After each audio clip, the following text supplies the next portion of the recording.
Hey, good evening, and welcome to the Uptown Parlay Podcast. Now, your host, Ace. Welcome to the Uptown Parlay Podcast. We got Malik and Ace today. What's going on, man? And then there were two, right? Then there were two. A lot's going on today. We got the NFL to catch up on. We got the NBA coming down to the wire. Lakers coming into the 2 seed. The Knicks trying to only beat bad teams on the way down, resting everybody. Boston setting records tonight as we speak on Wednesday. But we're going to start with recapping the NFL Combine. Yeah, man.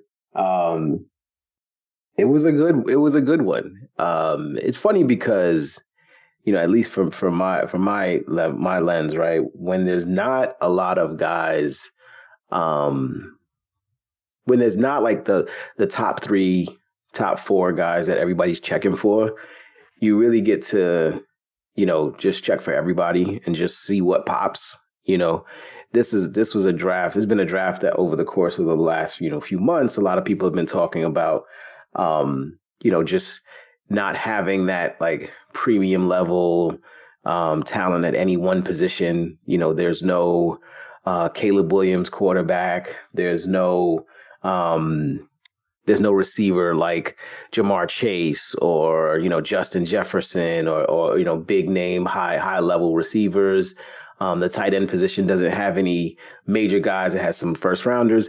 And it's obviously it's a big draft on pass rushers, but even pass rushers, they come a dime a dozen and the best pass rusher wasn't playing. So, and especially, in a situation where a lot of the main guys, like the guys who are the top guys at their relative positions, just didn't even compete. I really enjoyed this opportunity, this combine this season, because it really just gave me a chance to just, look at everybody and kind of go, write down names as I was watching guys, perform and just go, oh, I like this guy. Oh, this guy looks pretty good. And then, also like putting faces to names. If you've watched a lot of college football, which I'm watching a little bit more every year, I'm watching a little more and a little more and a little more, that now like a name will pop up and I'll be like, oh, I remember that guy. I didn't know he was eligible, that type of situation. So I really enjoyed it this year. Watching all of the guys perform. And I'm glad that I'm glad that after that, like, what was it, like a 3-year stretch where the NFL tried to put the quarterbacks, wide receivers, and running backs on prime time. I remember like, it was one year, like they put it on ABC. It's like, listen, that's how you know they're just out of ideas and they're like, we need a TV show. He's working out. Put on their job. Exactly. They were just trying shit. They just made that thing. Like, so this year they put it back at 1:00, right? They made it at a regular time. These guys were practicing or whatever. And then obviously if you wanted to watch the replays, you could watch them on NFL Network. But I'm glad that they just, kept it exactly the way it's always been. And it was good. It was a good time. Who stood out to you at like the positions you were checking for? So a few people. So, on the quarterback side, for good reason, I liked what I saw from Jackson Dart. I thought he was really good. And I thought that, who's the kid? I thought that Dylan Gabriel from Oregon showed a really good arm. And, played really, he made some nice throws. And then also, what's his name? The guy from... Will Howard? No, not Will Howard. That was on the bad side, but I won't mention... Oh, was the kid from Syracuse? No. McCord? Yes, McCord. I thought he did pretty well too. And there was another kid from Minnesota, I believe I saw him and he looked good. Outside of the quarterbacks, Jahad Campbell, the linebacker from Alabama, I believe, was impressive. The safety, Nick Omenwari, and I apologize if I screwed up the name. He ran like a 4.3. He's like built like DK Metcalf. He's a safety, and he ran like a 4.3. It was crazy. That's crazy. It was insane. You know what? Now I want the Bears to draft him at number 10. And he's projected somewhere in that 9-10 range right now because of like what he did, and he like jumped. He had like a 40-inch vertical. Like he's one of those. And he's like combine. 6'3". Yeah, like he's one of those combine darlings that people. You need a guy like that. He can cover a tight end all by himself. That Kyle Hamilton. Yeah. Yeah, he really like lit it up and did a whole bunch of really good things at the combine. So yeah, it was just a number of guys. What's his name? Membu, the offensive tackle from Missouri. He might very well have moved himself up to the number one tackle position. He may get picked over right now. Looking at he might get picked over Banks and Campbell, who were looked at as the number one, 1 and 1A or 1A, 1B tackles at the position. So, it definitely benefited some guys. And then for others, it didn't necessarily look good. Like you mentioned Will Howard. I thought Jalen Milroe, I didn't see him. I don't think he ran or they didn't show the quarterback runnings during the telecast. They didn't show the quarterback 40-yard dashes. So I don't think he ran. But even if he did run, that's probably was the best thing that he would have done because his throwing he has a great arm, but he was very inaccurate in what I saw of him throwing the football over the course of the time. So yeah, those guys stood out, both on the good side and the not so great side. So I'll be looking to see how Will Howard and Jalen Milroe perform in their respective pro days. How did Milroe throw? Because I heard his hands grew up somehow out of nowhere, which was kind of amazing. Yeah, his hands like grew an extra half inch since the Senior Bowl. Like he was, that was the weirdest thing. Like it was measured at just under. His hands were measured at just under 9 inches in the Senior Bowl, and they were measured at like 9 1/4 or something like that at the combine. And the reason that's been important is because typically quarterbacks with under 9-inch hands have not been successful at the NFL level throwing the football or protecting the football. So was important for him to measure out in that way, probably just to maintain his draft. But he didn't look comfortable throwing the football, and he definitely didn't look comfortable throwing the football on the hashes, like those outside routes. Timing routes to the receivers, trying to make sure he hits them before they go out of bounds, giving the receivers a chance to his guys. Kind of reminds me a little bit of Justin Fields. He has an incredible arm, but the problem is he overcompensates with the arm. He overcompensates Milroe? Yeah, he throws it extremely hard, but he overcompensates. The arm overcompensates for the lack of touch. That's not good. I was kind of had high hopes for him. I thought he'd be a better version of Anthony Richardson. That's what I was hoping for, honestly. I mean, he may very well be. I really think he had a real shot at being a starter. Good. Of Anthony Richardson? Yeah. Yeah. No, not Richardson. I mean, Milroe. Milroe. You know what? I think he could. I think that's probably his ceiling is Anthony Richardson. Or at least that's if you can get him to be Anthony Richardson in the NFL and then it'll be a race to see which one of them winds up fixing their throwing motion. But I think you could get away with that. He's definitely big enough. Oh. He definitely runs well enough. And like I said, he has the arm strength to get it done. So those aren't the problems for me.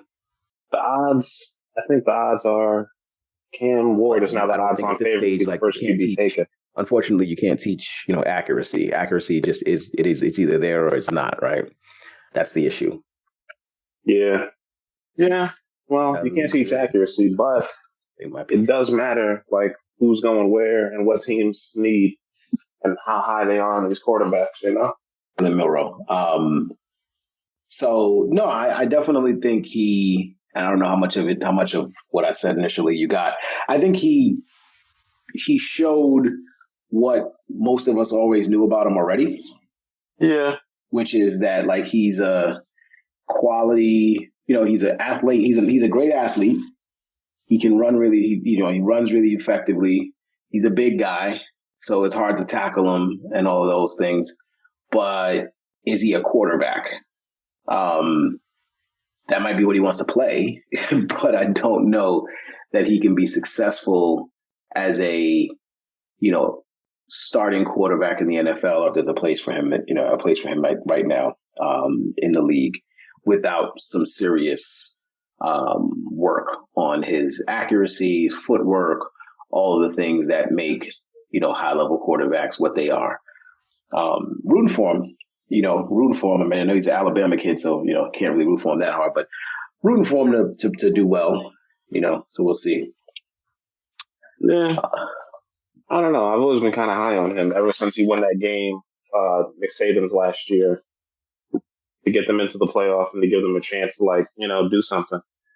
I just really thought he had something, at least more than the Will Howard kid, but he was at K-State, although they did win the Big 12 championship that year, and then he went and won the Natty this year with Ohio State. So maybe I need to stop underestimating him, even though he had the worst combine I've ever seen from a quarterback, if that's actually possible. Everything kind of went wrong for him. Yeah, and I think that's what, and we talked about this a little bit offline, right? Like, I think this is the reason why, I think even I never got to see the tweet, but apparently Shedeur Sanders tweeted something about Will Howard's performance in the combine. Nothing, derogatory or anything like that or degrading to him, but more, I guess, more supportive of him. But if anything, y'all are going to use that to knock him, right? Exactly. And if anything, like, this what happened with Will Howard at the combine is the evidence necessary for someone like Shedeur Sanders to say, see, this is why there was no value in me competing, right? There was no value in me doing it, because the only thing it could do is hurt Levon's whole argument. Yeah. Yeah, because the only thing it could potentially do is hurt me. And although every opportunity to perform is an opportunity to fail as well, in a job interview type of situation like what the NFL draft is, you want to take advantage of every opportunity that you have to dictate the structure and the format of your interview. And a pro day gives you the opportunity to do that, where, you literally are walking up and you're throwing the ball in the draft, and in the combine, you're literally walking up and you're throwing the ball to guys who you've never met. Maybe you met them once in the hallway. Maybe you threw them once at the Senior Bowl, if you had the opportunity to do that. But like the chances of you lining up and throwing to receivers that you're familiar with are few and far between. And that's even given the fact that the receiver that he was thrown to was also in the combine as well, right? So that looks bad on both. Emeka, him on the routes.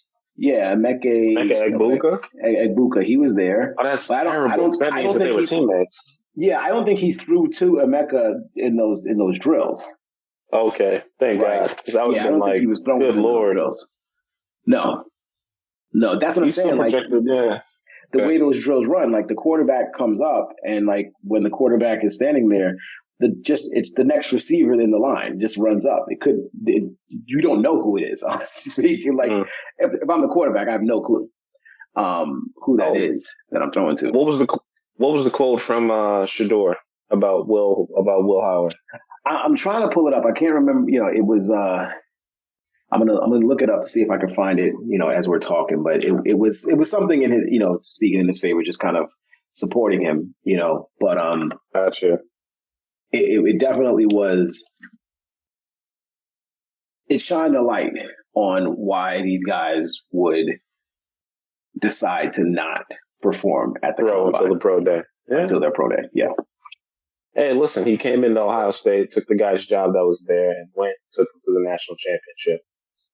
So, I mean, I don't know. Man can lead. And as this year has shown, the teams are all kind of equally talented, which is how Notre Dame was able to get their way all the way to the national championship. If that's shown me anything from college football, I don't know how much you can take from that and project it to the NFL. If you want to see how good of an athlete the guy is, you can kind of see that in their pro day, how fast they can run, the arm strength, all the little things. But I don't know. Abdul Carter is the only person who really needs to worry because he's saying he still might try to run in his pro day, even with the injury and him having had surgery like a couple of weeks ago, which doctors are advising against that I heard in the Athletic.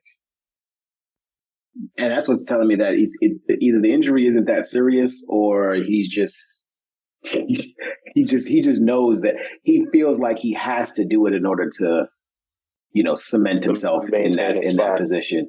Yeah, I don't know. He can run that 4.4 or 4.5 like he can. Like he's 260 pounds, so that's pretty high up there, man. Like that shows that he'll be the first defensive end taken.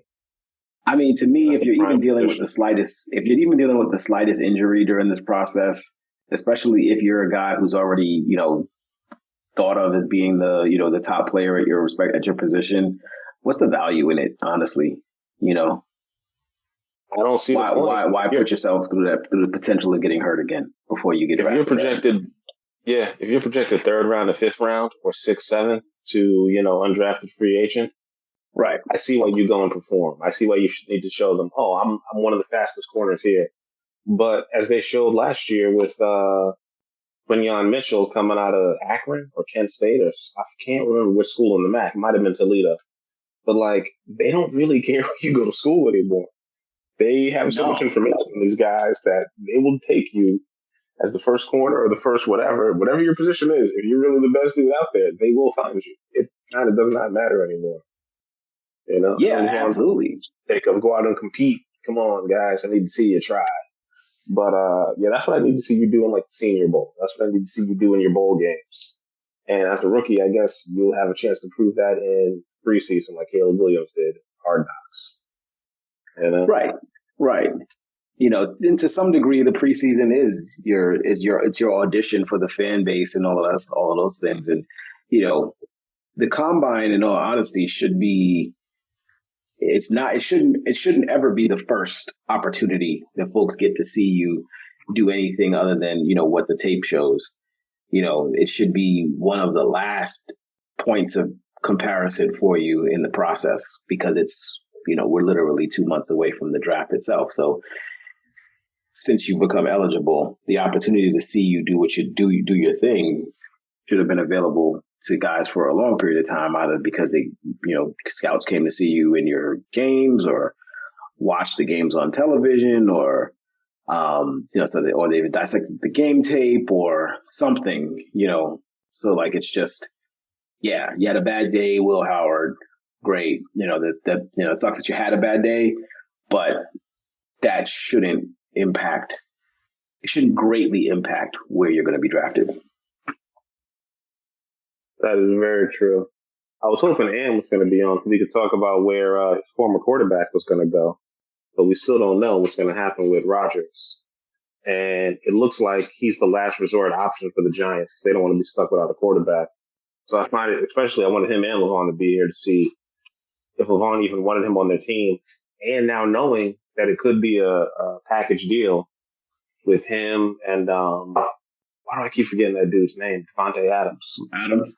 Mr. Taco Bell. Yeah. Kind of wish, I'm pretty confident he wishes he was still in Las Vegas right now. Yeah. Oh. Speaking of the devil, he must have heard us talking about him. He did. He must have heard us speaking about him. No, I actually didn't. I came up here to see Dan and Levon, are you guys on? And you know who we're talking about? We're talking about your new future quarterback. Click in. Well, what do you think about Rodgers being added to the mix? I mean, unless I missed the breaking news. No, nothing happened yet. No, he's not signed yet, but he appears to be a last option because the Giants are trying everything to get up to first. But it appears Cam Lord has solidified himself as the first overall quarterback, and Tennessee is kind of leaning towards that. Yeah, I heard a lot of different things, but everything you said, Yeah, I heard it all too. It's a lot of rumors. Less than a week and free agency starts, and a lot of it'll get cleared up. So, but I mean, I don't know. I'm lukewarm on it, man. It's, I don't know. To be honest, I don't see a lot of value in bringing Aaron Rodgers to the Giants. He just got, Didn't they let go of Tommy DeVito? No, they didn't let him go. He's an exclusive rights free agent. He's not Seriously? What does that mean? No, I'm guessing that exclusive rights means he's kind of a free agent, but I guess the Giants can I'd have to Google it, man, but nobody's trying to sign Tommy DeVito, and we can bring him back for next to nothing. So I'd have to Google what exclusive rights at free agent means. It just means that he has an expired contract and he's played less than 5 years. Okay. Or less than 2 years or something like that.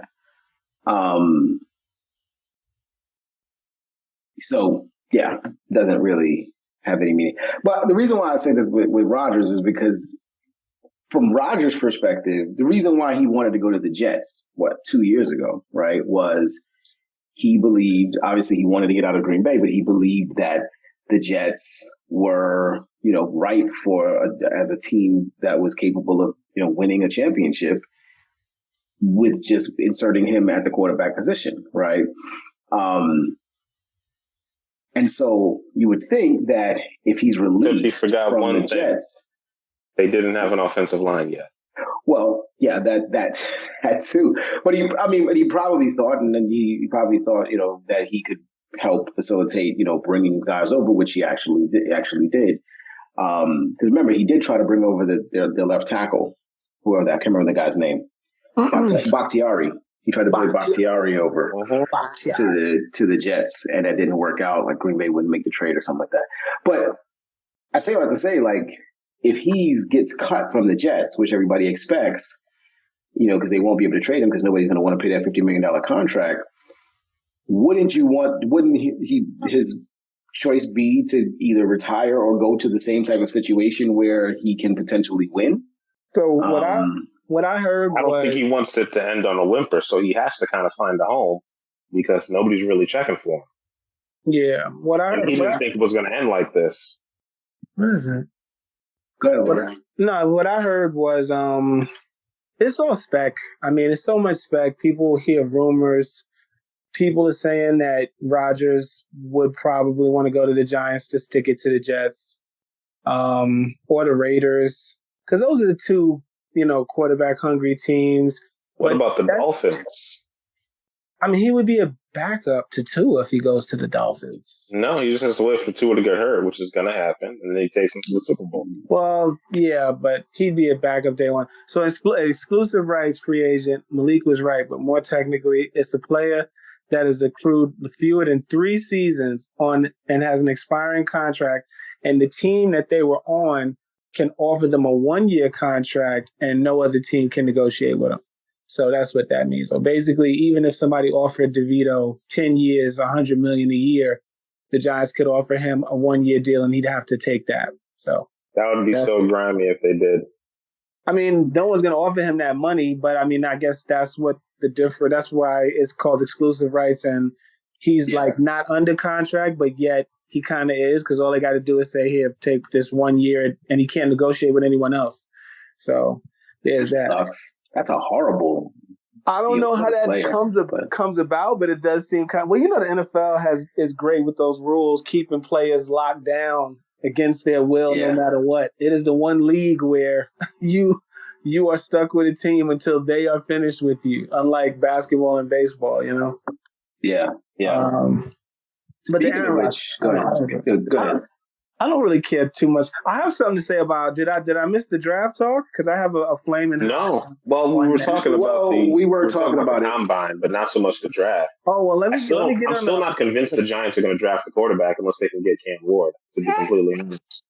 I'm scared that the Giants are going to draft a quarterback. But what I heard is the deal is already in place to trade up to 1, but the deal is... What are they giving up? What are they giving up for the deal?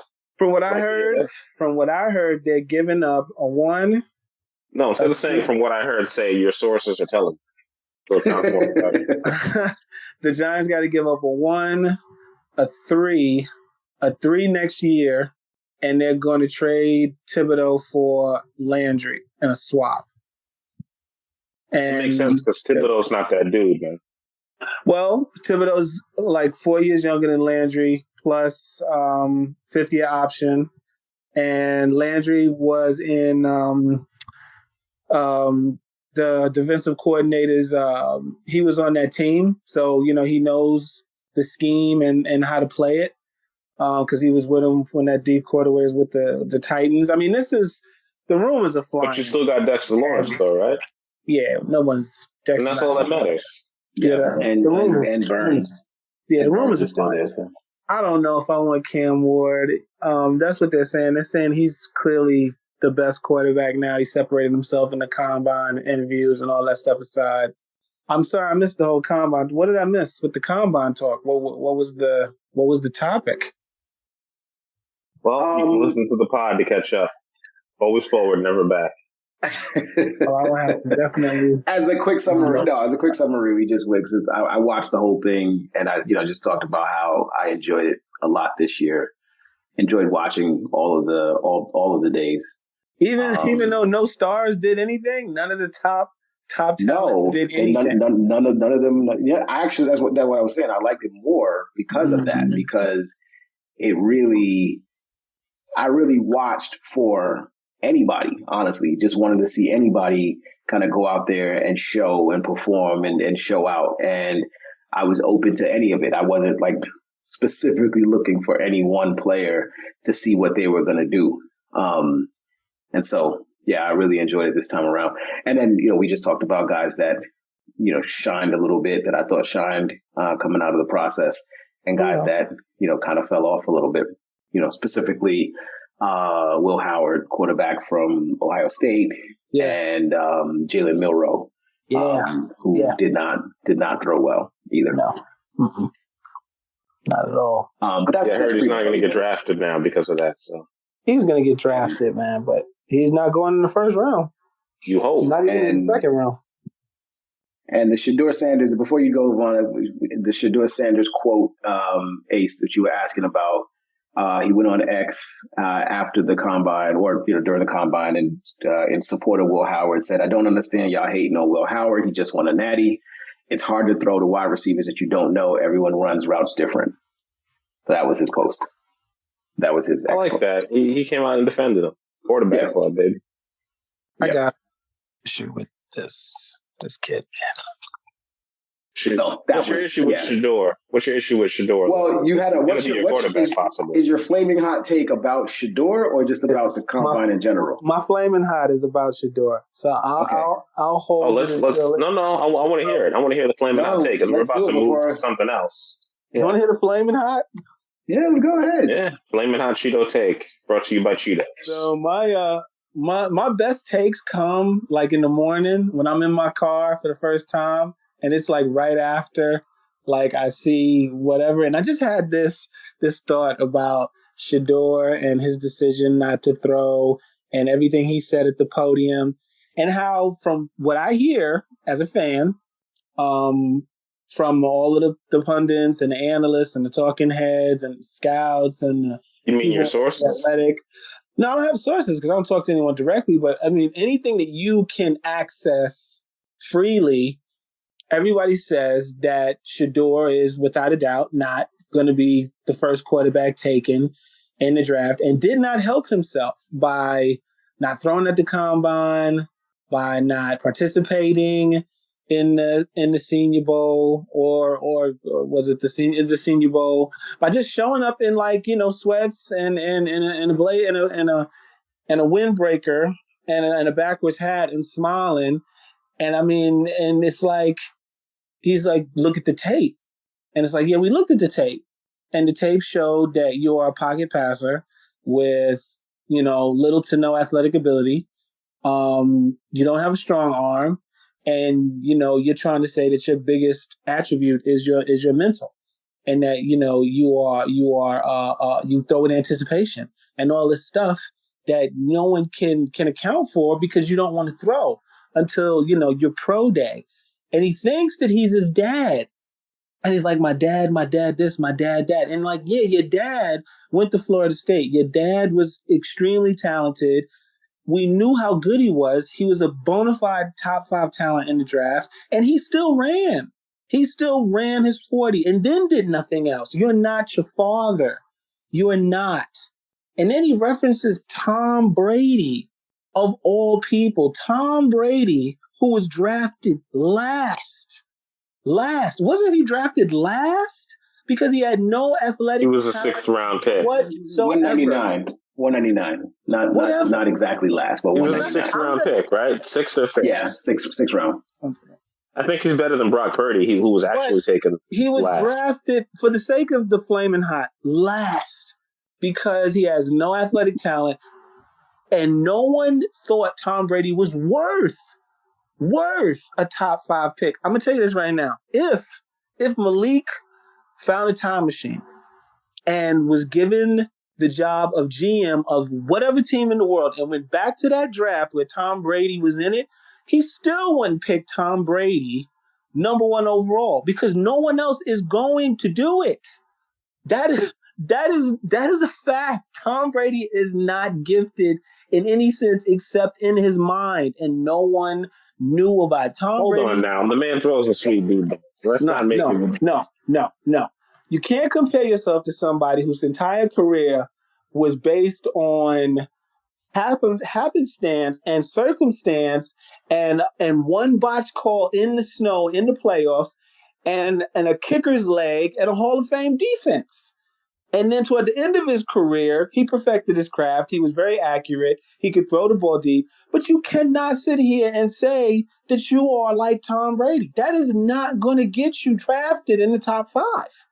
It is just not. You are not Tom Brady, sir. Tom Brady wasn't even Tom Brady when he got drafted. Everybody should know that. Is anyone telling him this? And he's sitting up here and he's talking and he's smiling and he's like, you can hate me. No one hates you. We just want to know if you can play. We just want to see and know if you can play because it is not a sure thing. We are not sure if you can play or not. And I just was like, Will, who's giving him this advice? He's not his father. He's not Tom Brady. And he's coming up there and he's really acting like he is. He is. And it's like, I don't want him quarterbacking my football team. And I really hope that if the Giants draft him, I'm going to have to root for him. And I really hope I'm wrong if they draft him. But I'd be willing to bank that this kid is not talented at all. And he is going to be a supreme disappointment. And that's going to be entertainment. Because the moment he starts to flounder, his dad is going to go up to whatever pew podium he can find and roast and torch whatever team he is playing for, saying that they're not using him right, or this and that and that and this, because it's already happening. He hasn't even played a game yet, and he's claiming that people are mad at him and doubting his ability because of his last name. And I love Deion, but Deion backed it up. I agree. He backed it up. No, I agree with Shador that they are judging him because of his last name. Because if his last name is Manning, they wouldn't care. Crazy. No, if his last name was Williams, as in Doug Williams, they wouldn't care. Totally different, bro. Totally different. That whole name thing, I do not. Maybe some people, because some people hate just to hate, and Deion rubs people the wrong way. But the majority, anyone who questions whether or not he is that much better than like a Jackson Dart, or even this new kid, this Tyler Shook kid from Louisville, that's legit. That is legit criticism. You have to compete. No one's comparing. No one seriously thinks Tyler Show is better than. Well, no one thinks Tyler Shook is better. But I mean, the kid threw. He's got talent. He's got a stronger arm, according to the scouts, than Shador does. He's taller than Shador is. They're both pocket passers. You know who was also really tall? Trevor Siemian. Listen, man. Ace, look.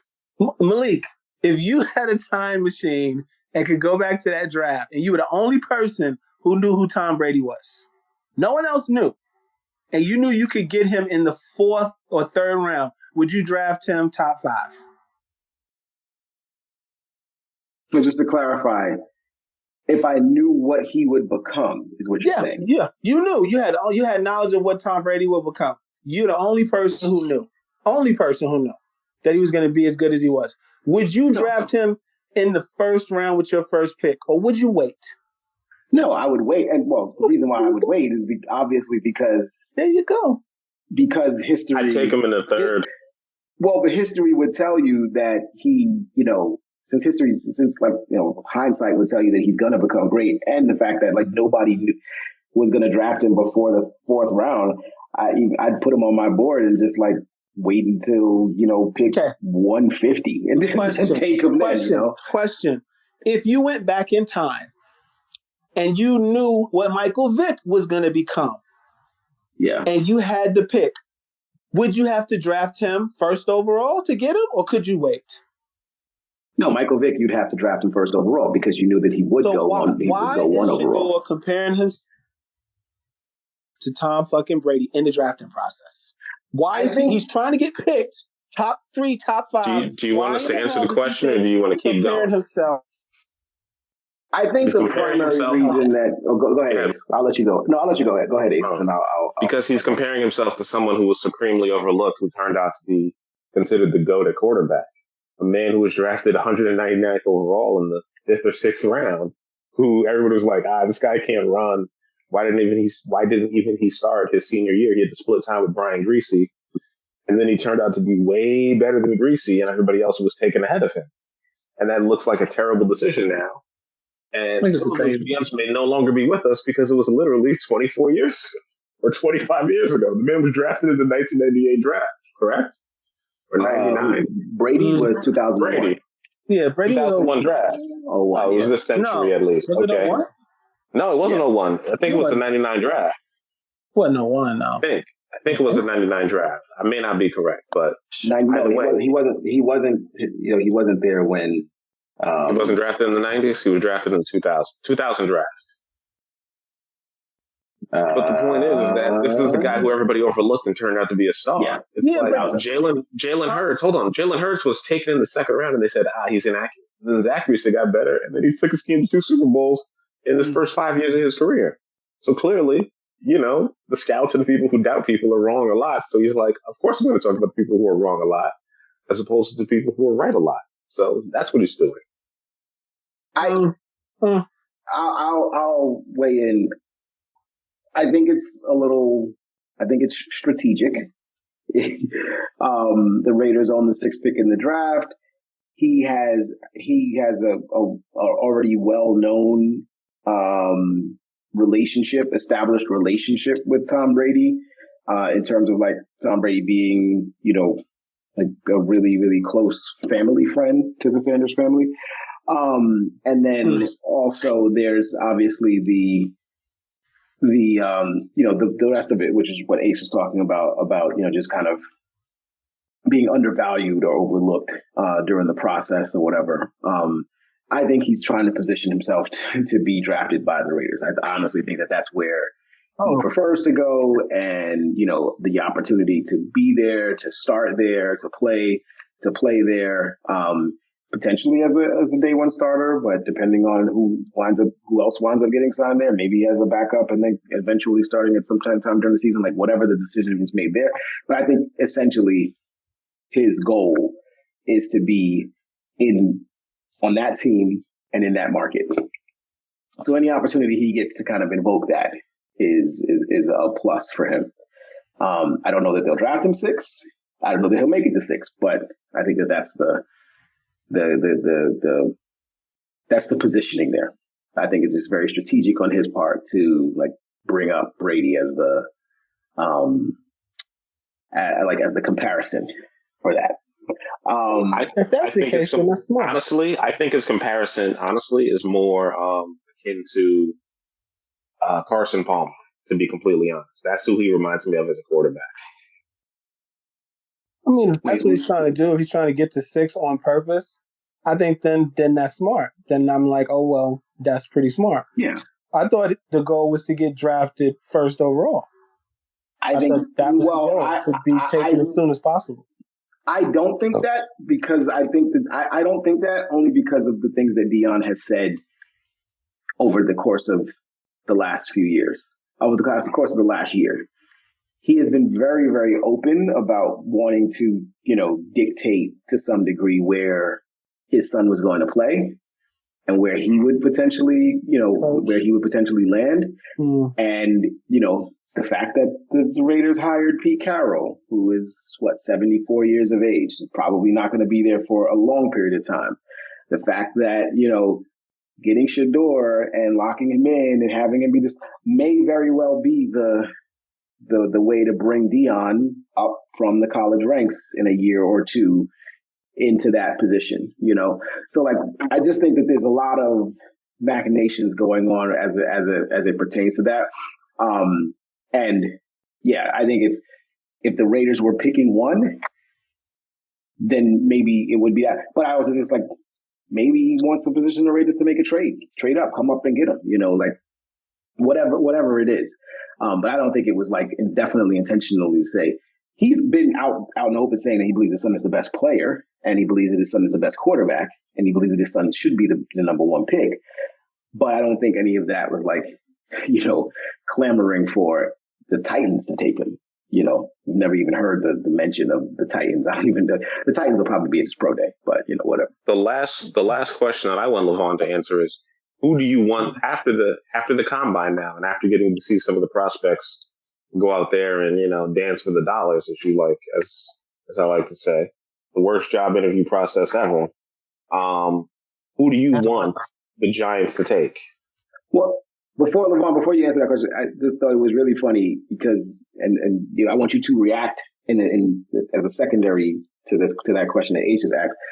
Charles Davis, you guys know from the NFL Network, he just put out his post combine mock, and he mocked the three top quarterbacks in the first three picks. He mocked Cam.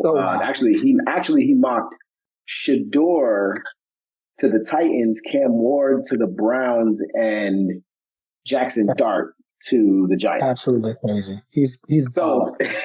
So I'm gonna answer the first question, and then I want you to react to that because I thought that was funny too.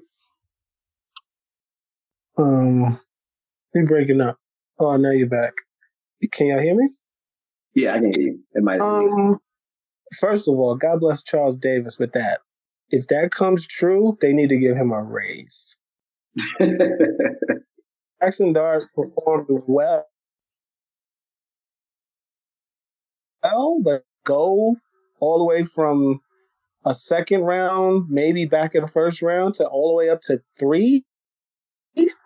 That is ambitious. And then that pushes Carter and Hunter out of the top 3?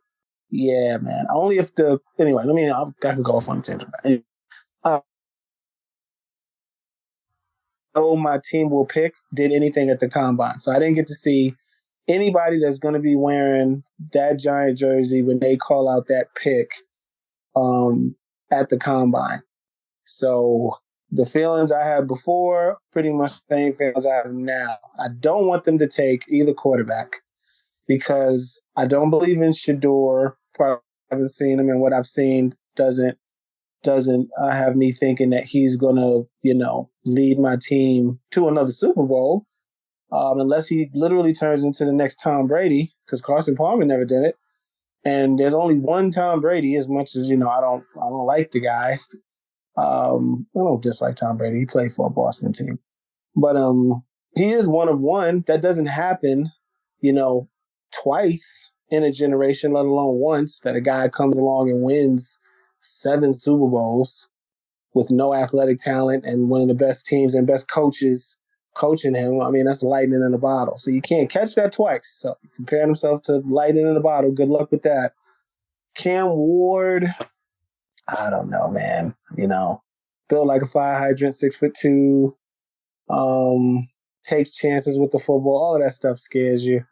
It does. The only thing I like about Cam Ward is that he's gotten increasingly better every year, and he's had to fight for it. He's had to get it out the mud.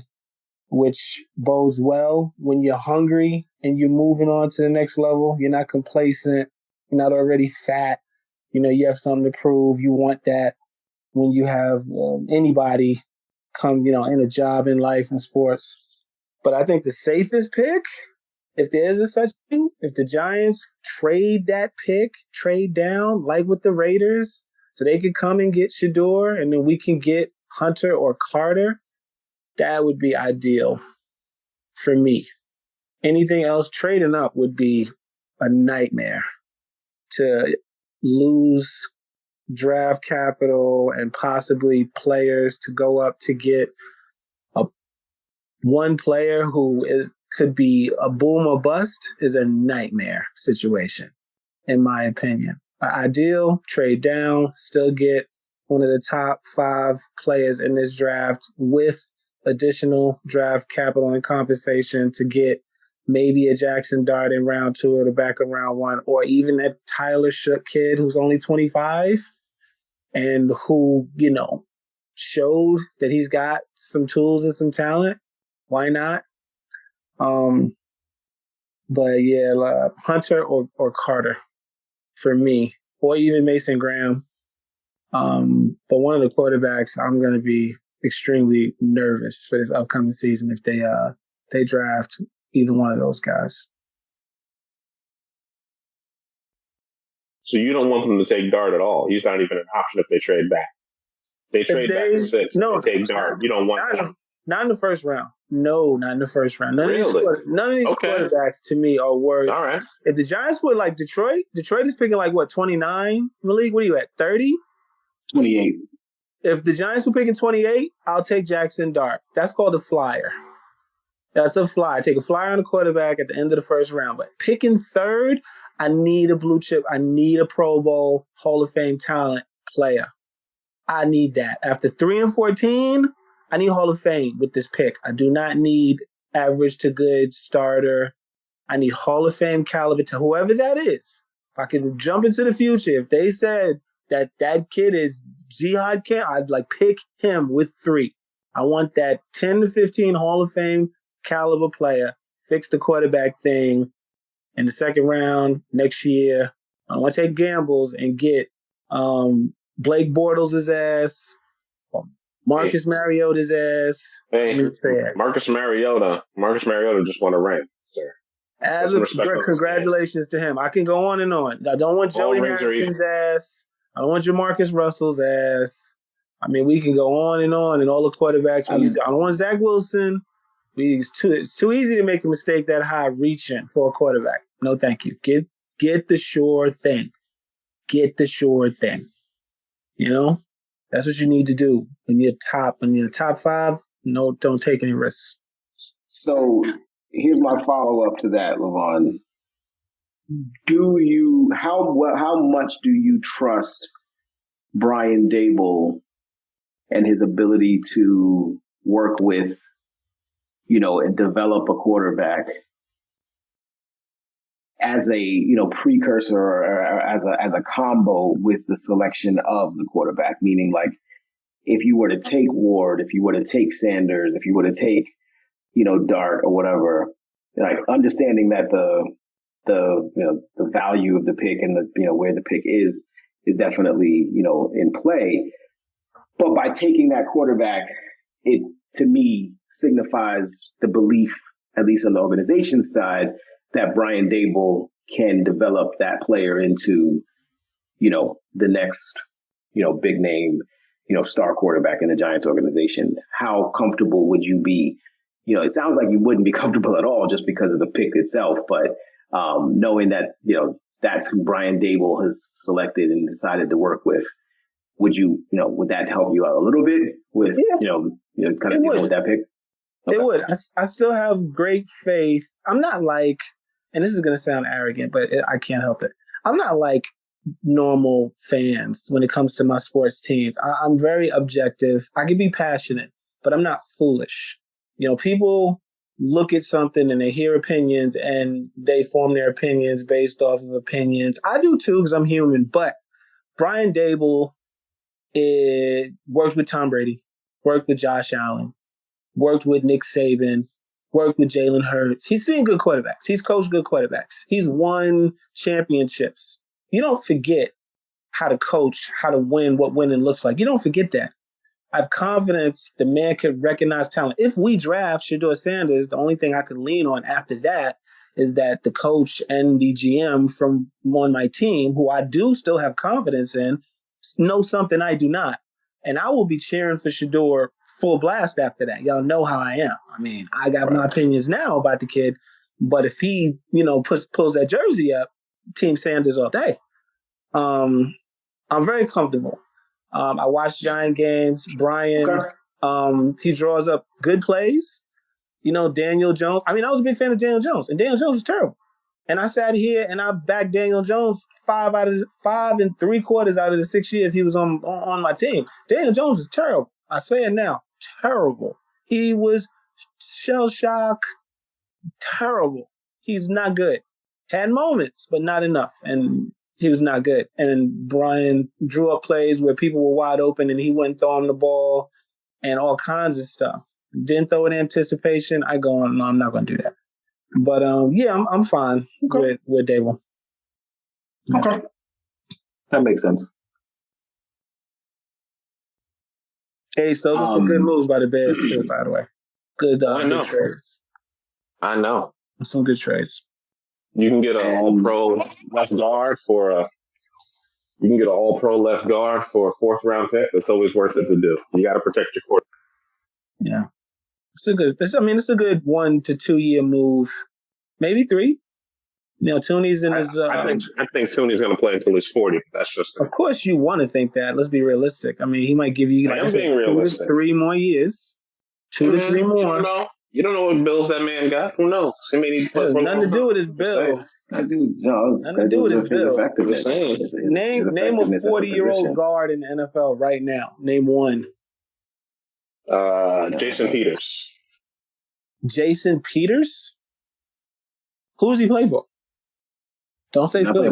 He's not playing for Philly anymore. No. He'd been left Philly, but no. I believe he was still in the league as of last year. He was 41 years old. Nah, he's retired, man. Last time he played for the Cowboys, if I'm not mistaken, and that was like 2 years.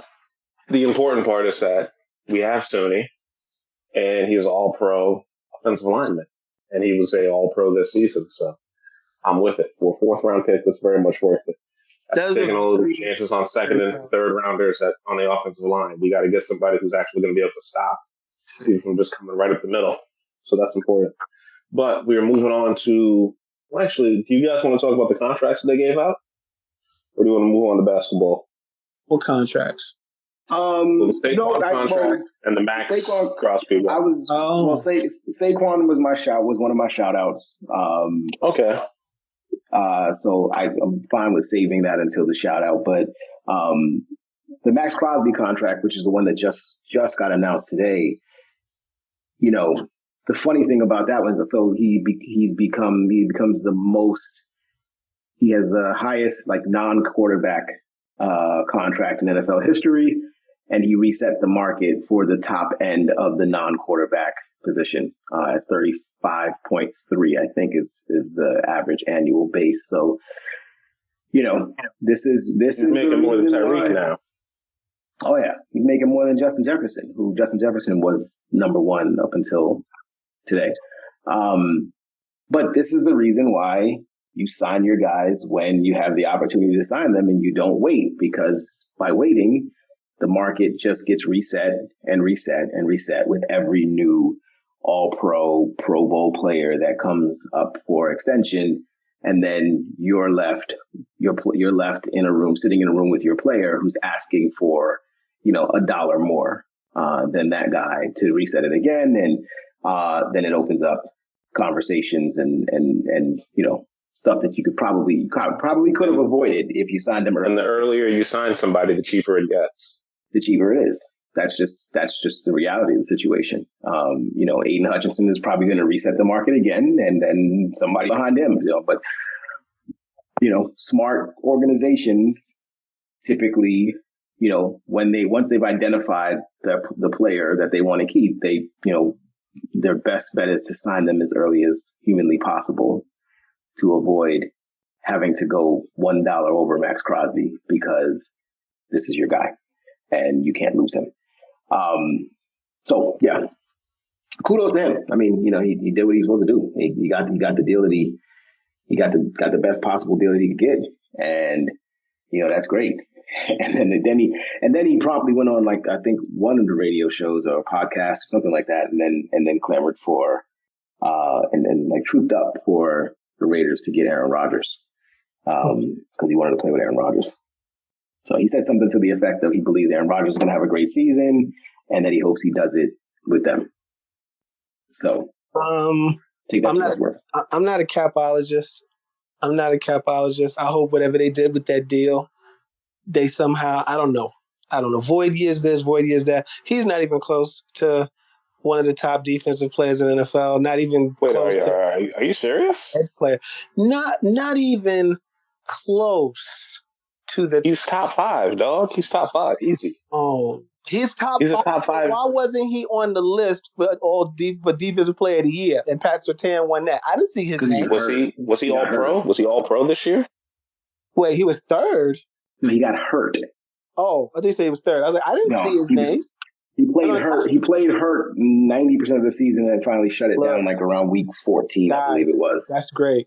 No, you're asking me why. You're asking his team had no chance to win. That's why he traded him to Detroit for a third-round pick rather than overpay that man that much money.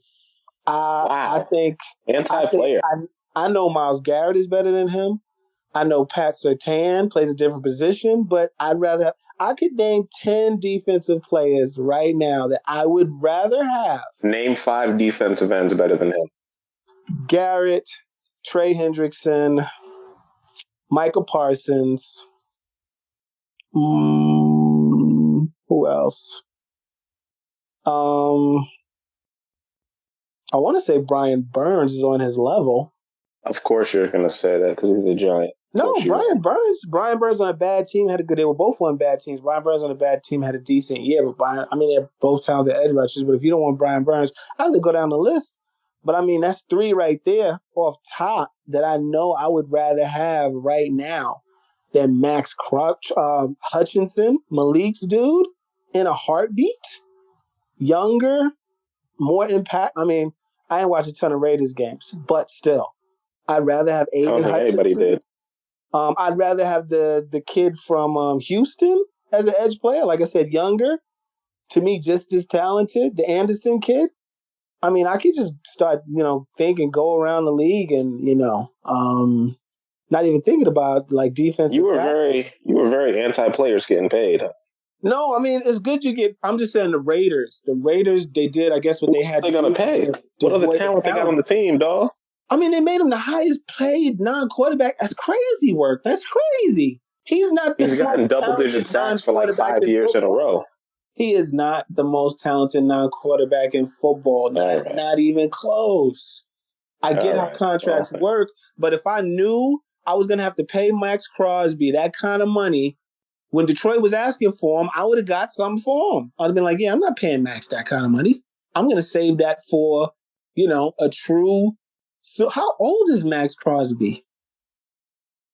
How old is that guy? 28. No, 29. Stop. If I'm not mistaken. Dude is 1 year from 30. He's 1 year from Eastern Michigan. The 30.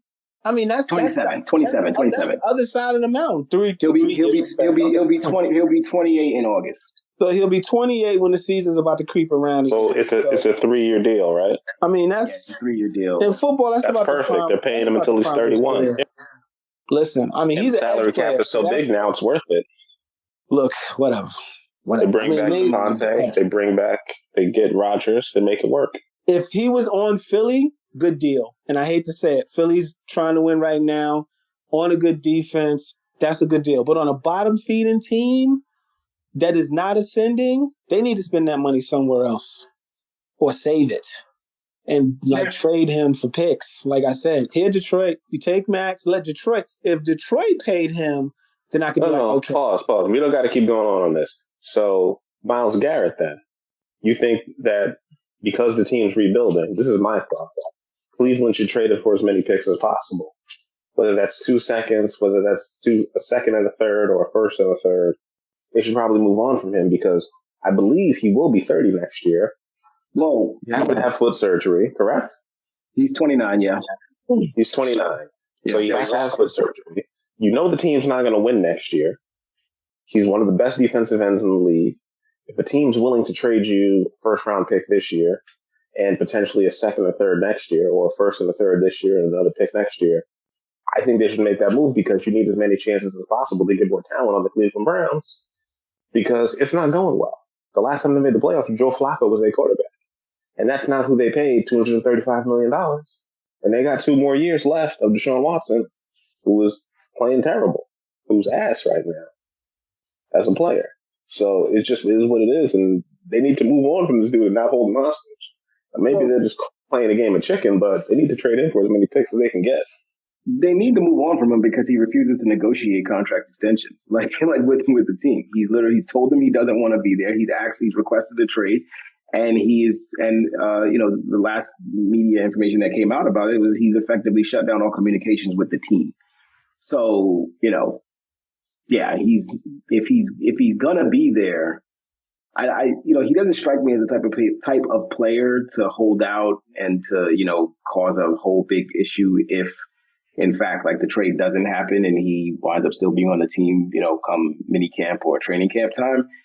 Yeah, I tend to believe that he'll show up, but, just begrudgingly so. But you trade him just for every reason that you mentioned, age, what you can get for him. This is probably the most value you could probably get for him because every year that you don't trade him, the value goes down. He's a depreciating asset at 29 years old. And I hate to say that. But, I think that's the reason why you trade Garrett. He doesn't want to be there, and you're going to have to pay him a shit ton of money, and he doesn't want to be on your team anymore, and he won't, communicate and negotiate with you. That just makes perfect sense. It's funny because, like, everything that Levon said about Max Crosby, I had to check to see where he landed in the top 100 coming into the season. So he was third on the list he was third in terms of edge rushers on that list. He was Myles Garrett was fifth. So out of the top 100, sorry, Crosby came in. He was 10th, voted 10th overall, regardless of position. What happened? That feels accurate to me. What do you mean the top one? So you know how the NFL does their top 100 coming into the season? Are you talking about that NFL Network players vote thing? It's the combination of the players and the writers and the coaches. They do the whole thing. So the players put in their votes at the end of the current season, and then the writers and the coaches put their votes in, and then it's an algorithm. AI does it, and then it spits out the test. I just wanted to see where the list was because you were asking, because Ace was asking about 5 players, and so in any event, at the start of the season, which may or may not be different now, but at the start of the season, Crosby was number 10 overall of all players, and he was third amongst pass rushers behind Myles Garrett at 5 and TJ Watt at 8. That's fair. That's legitimately fair. No, that's crazy. But again, all that said, and I guess I don't know if you want to call Chris Jones is technically not an edge. Like he rushes from all sides. So Max Crosby is a top. He was listed as a top 10 player, but again, this list is subjective because obviously what the list was at the beginning of the season is not what it would be considered right now. That list doesn't pertain to the money. We're talking about investing dollars into a player that goes beyond how I mean, and that's what gets to my other point. Just wanted to finish my point real quick. Okay. And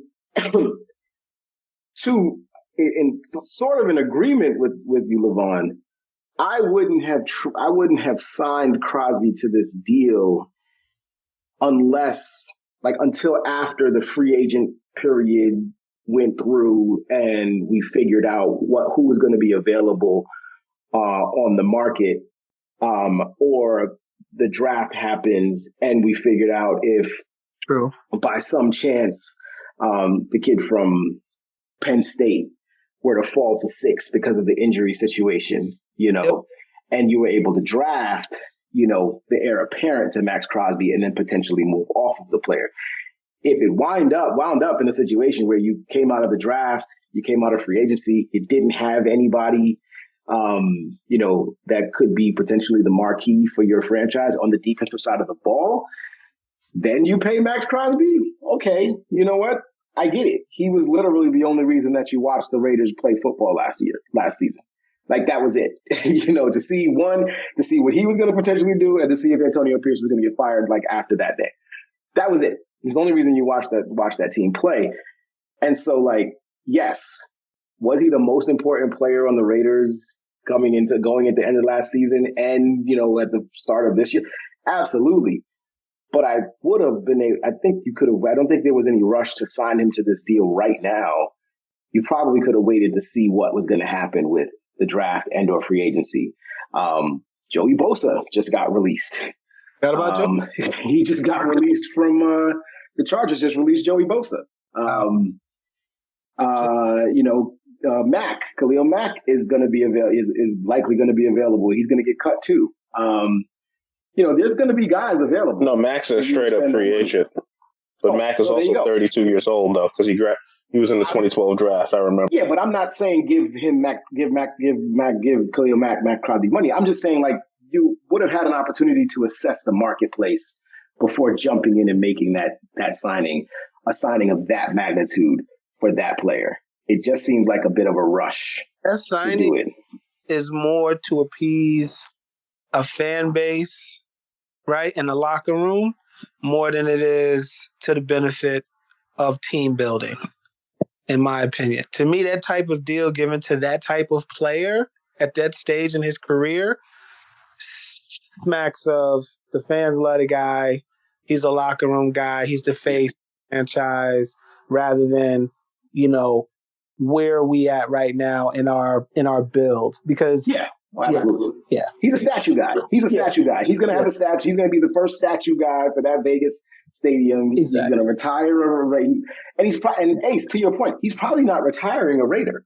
At 31 years old, I would be shocked if he's not playing up to his ability, but he still wants to play, and he's still a Raider at 31 years old when his contract is up. So I think he'll retire a Raider, but I don't know if he's ever going to win a title. Like he might. I don't think he's going to go down like Howie Long there, but he's a top level player, man. The guy's been on. He's a 2-time All Pro and a 5-time Pro Bowl.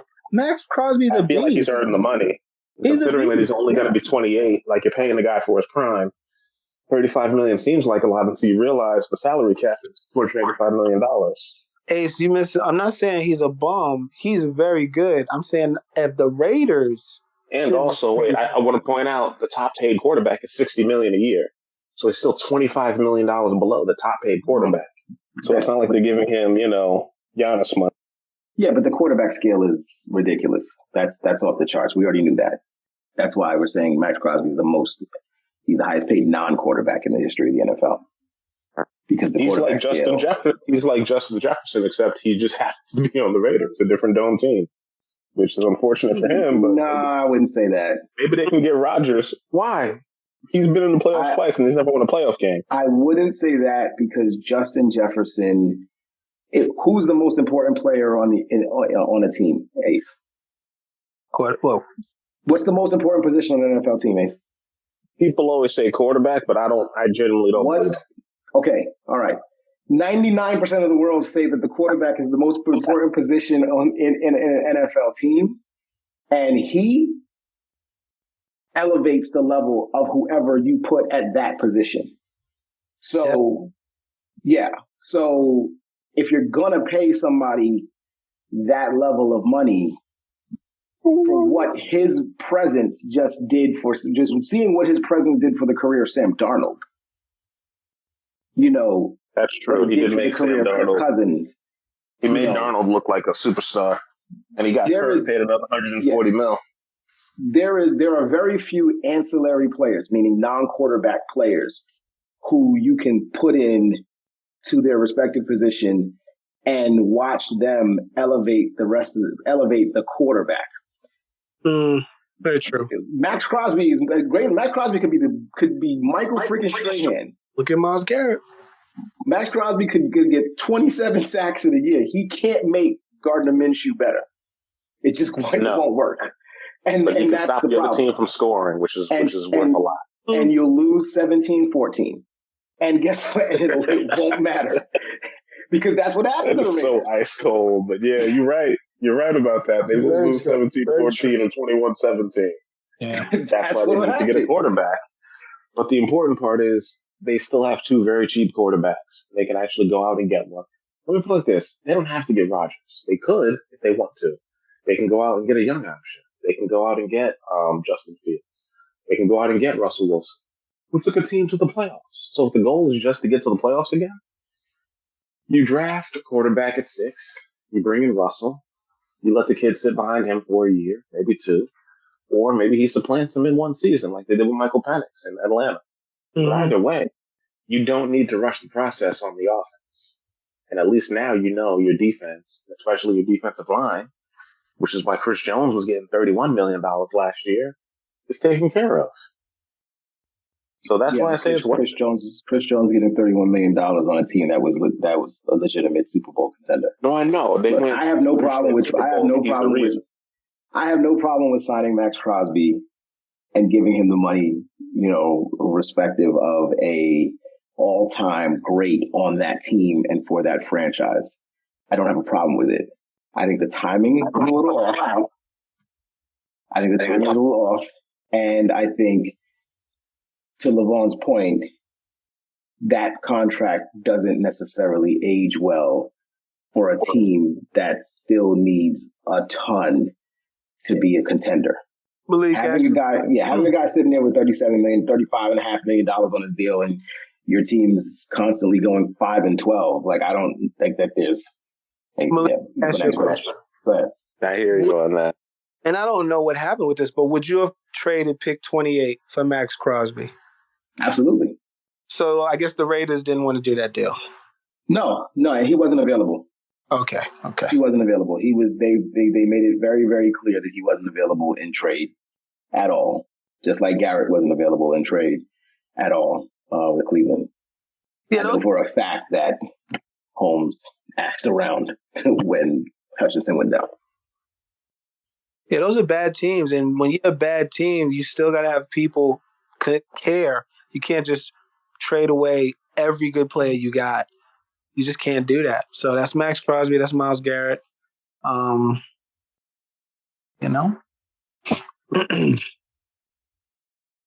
Ace, you wanted to shift to the NBA? I wanted to shift to the NBA. You had some games teed up for us to pick, so I wanted to pick those. Yeah, let me go ahead and bring those back up. I was going to move on to our shout-outs because we're about an hour and 30 in. I want to go to sleep. Okay. Let me bring up the slate for Thursday's games. Until you get to the games, I just want to shout out to all of our listeners. Apparently, we have a bunch of people listening in Ukraine and Russia, according to our analytics. Wow, which is surprising. That's weird. That is weird. We had 45 downloads of the past 2 podcasts from those 2 countries. So 88 downloads between Russia and Ukraine. So I don't know what's going on with the NBA All-Star game, what they thought that we was going to be able to tell them. But yeah, they're out there downloading it on Podbean. So shout out to y'all. I appreciate people from those 2 respective nations who are in a well-known war.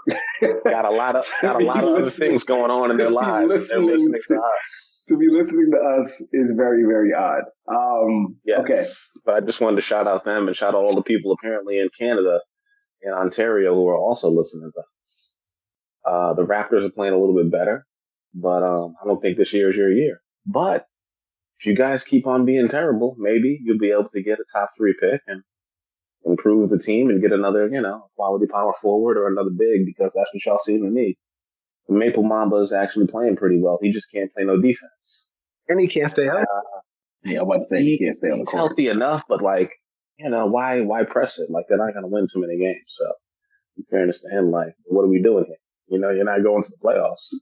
No. You might slide into the play-in at best, but maybe. I think if you're Toronto, you feel like you have the makings of a good enough core, so that being a play-in team is not something that I think you vied for the play-in with that team. You spent, if you're Toronto, you spent a lot of money on Scotty Barnes, and you're paying RJ Barrett, and you're paying Emmanuel and quickly. Yeah. And you're paying Pirtle, the center. It's a good thing. It's a good thing the salary cap is going up. I'll tell you that. You're not paying. What I'm saying is, you're not paying these guys that type of money to be in the lottery, and get another guy who you eventually have to pay. You're paying them, so you're gonna need another. You're gonna need another young big. You need somebody who can play some semblance of defense. Oh yeah, they are just getting rocked. You need you need Scotty Barnes to be a star.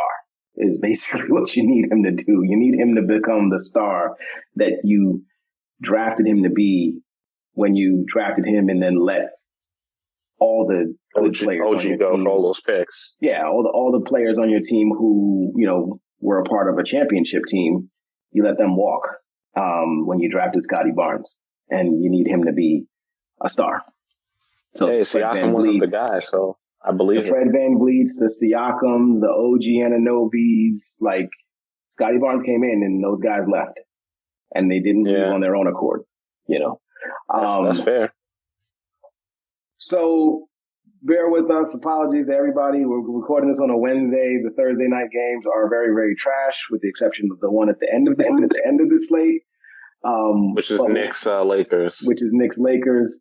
But we'll go ahead and pick them. I'm telling you, Towns is going to come back for that game. Everybody seems to be coming back to play against the Lakers. They're like, well, I'm hurt. No, I'm not now. I'm going to play through this injury to bust their ass. Well, everybody seems to be on their grind when it comes to playing the goddamn Lakers. All of a sudden, they get healthy again, and they're taking a Toradol shot or some shit. But he will be on that court. He wasn't hurt yesterday when he did not play against the Warriors at home. That was not an injury related, him being out. So it was personal reasons. And okay. Yeah, he was out for personal reasons, which, obviously he may not even make it. All right. Yeah, Thibodeau didn't allude to what those reasons were, and nor should he have to. I think there was a death in the family. Yeah. Oh no. But he did, and Tibbs did say that there's a chance that he doesn't make the trip. The Knicks have, I think it's a 4-game road trip on the West Coast.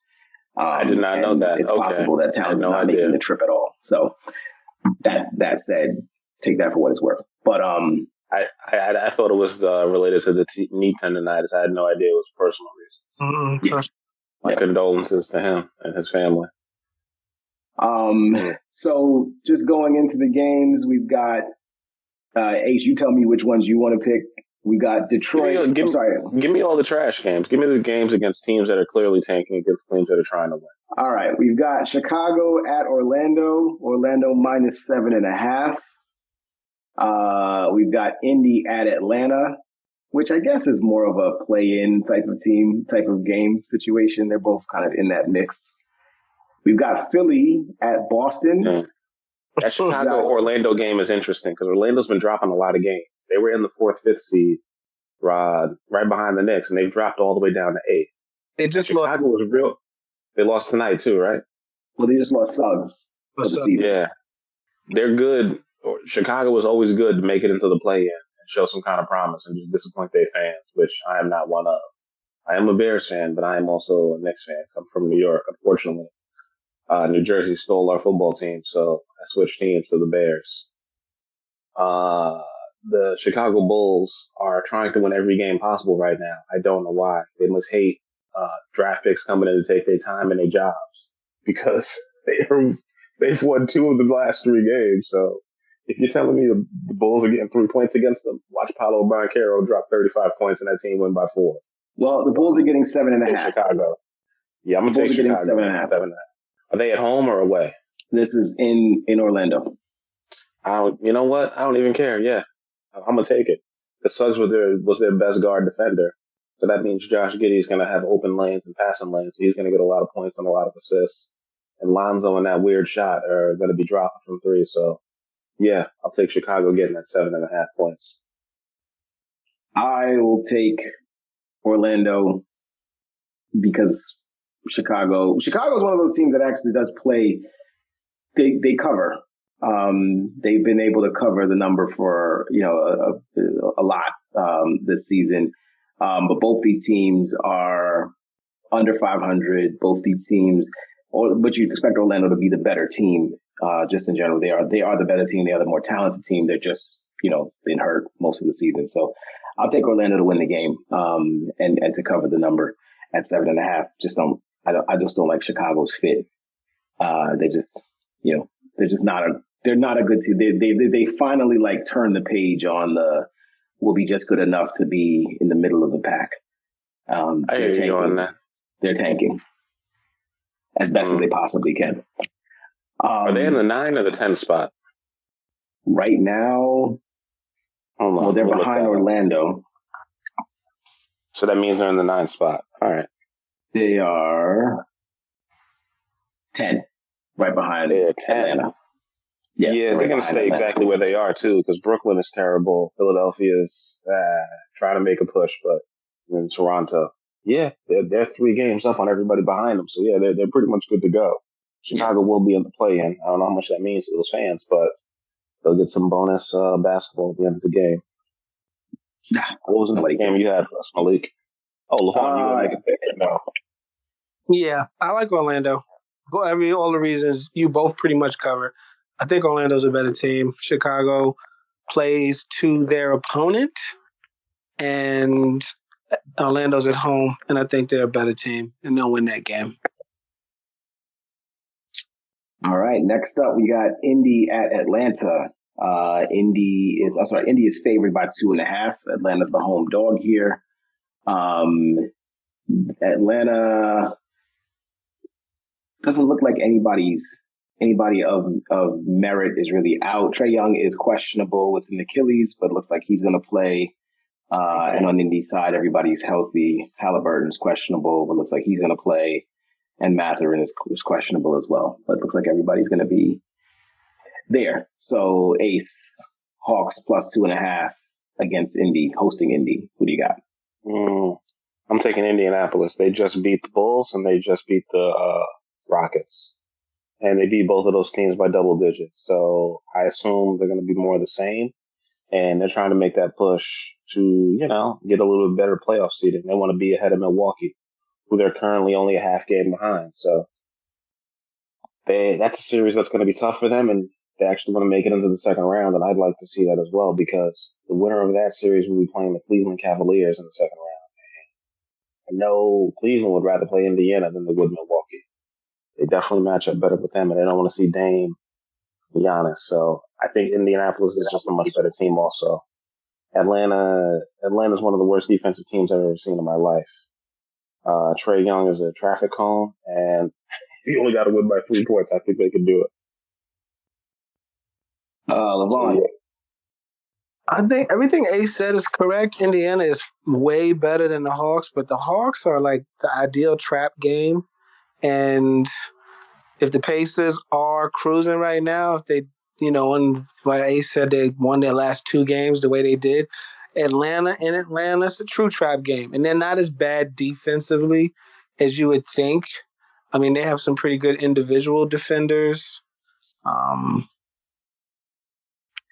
Sense says to pick the Pacers in this one, but I think I'm going to go with the home team. I'm going to go with the Hawks. Win that game.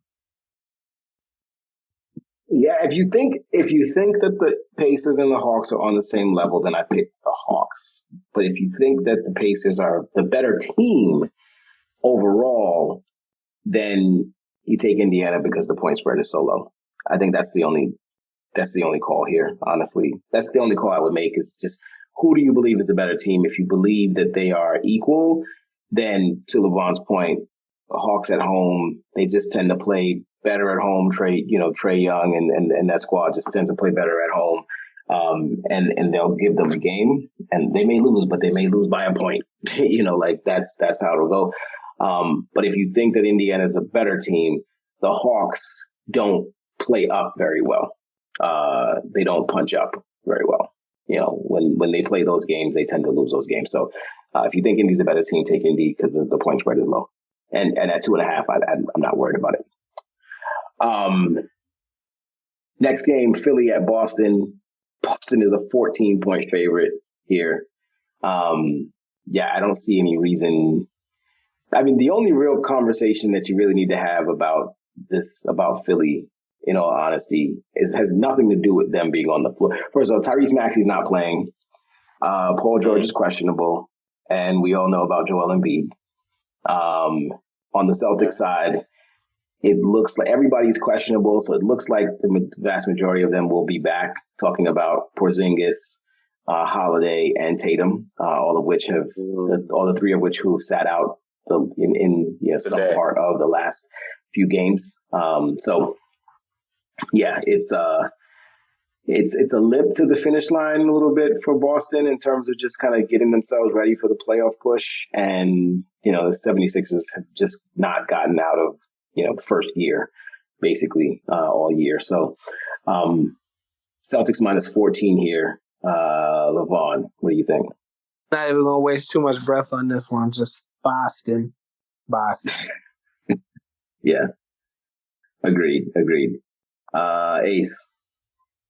If I thought that the Celtics would have a bad shooting night, I might take Philadelphia. I don't see Philadelphia having a chance. They don't really match up that well, and they don't have a big man to match up with the Celtics. So give me the Celtics. That's a lot of points, but they could beat these guys by 30 by halftime.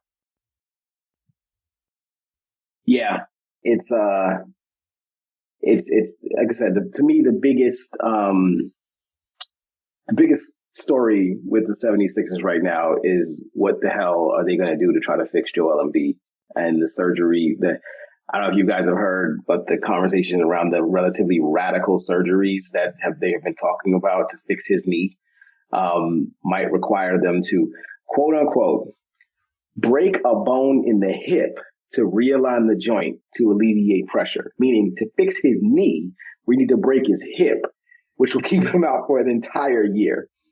Like this is the type of conversations that are being had around Joel Embiid's, NBA future is ridiculous. And this guy is due, guaranteed, $55 million next year, $59 million in 26-27, $64.3 million in 27-28. And in 28-29, he is worth a whopping $69.1 million against the cap. They owe him $248 million over the next 4 seasons, and that's the breakdown. And they're going to have to potentially break his hip to good work fix his knee. Jeez. That's the bigger story than any game. That's the bigger story than any game that the Philadelphia 76ers will be playing this year. That surgery is insane, but they still got Paul George. And as bad as they are, if they miss the playoffs, they can actually get Cooper Fleck. So that means they can still get lucky and get a top 5 pick and maybe make something out of their season. But honestly, Quentin Grimes isn't terrible. Jared McCain will come back next year. They have some strength in their guards with Maxey.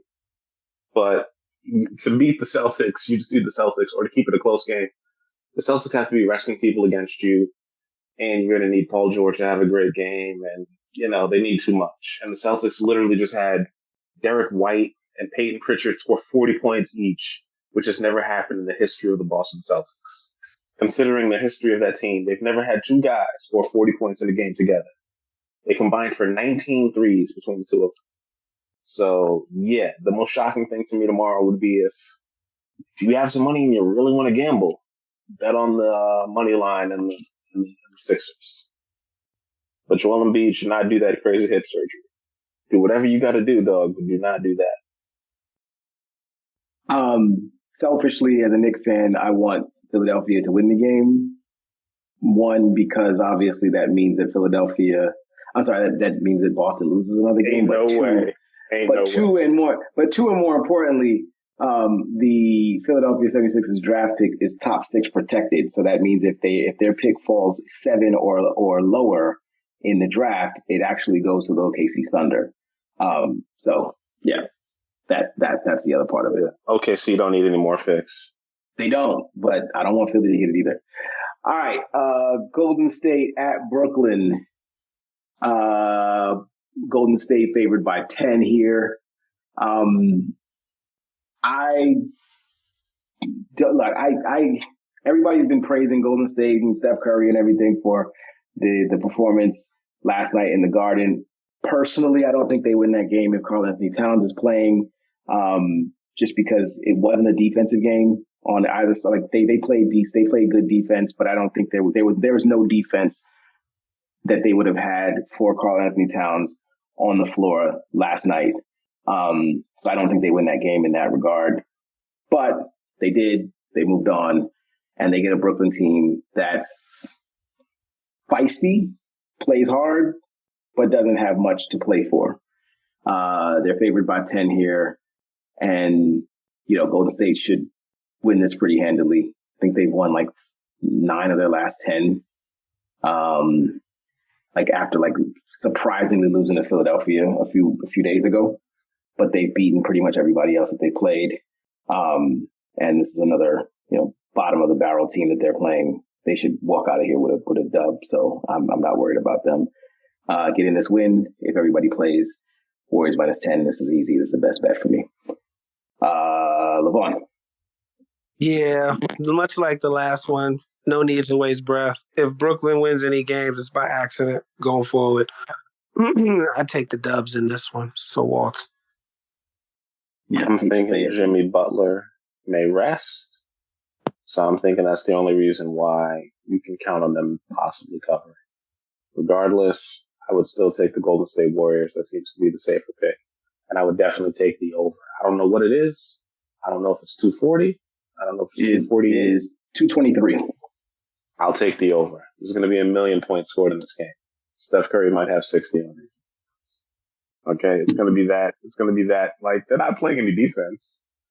They just signed Killian Hayes, who is he's on the fringes of the NBA. Okay, he ran former lottery pick. Former lottery pick. Yes.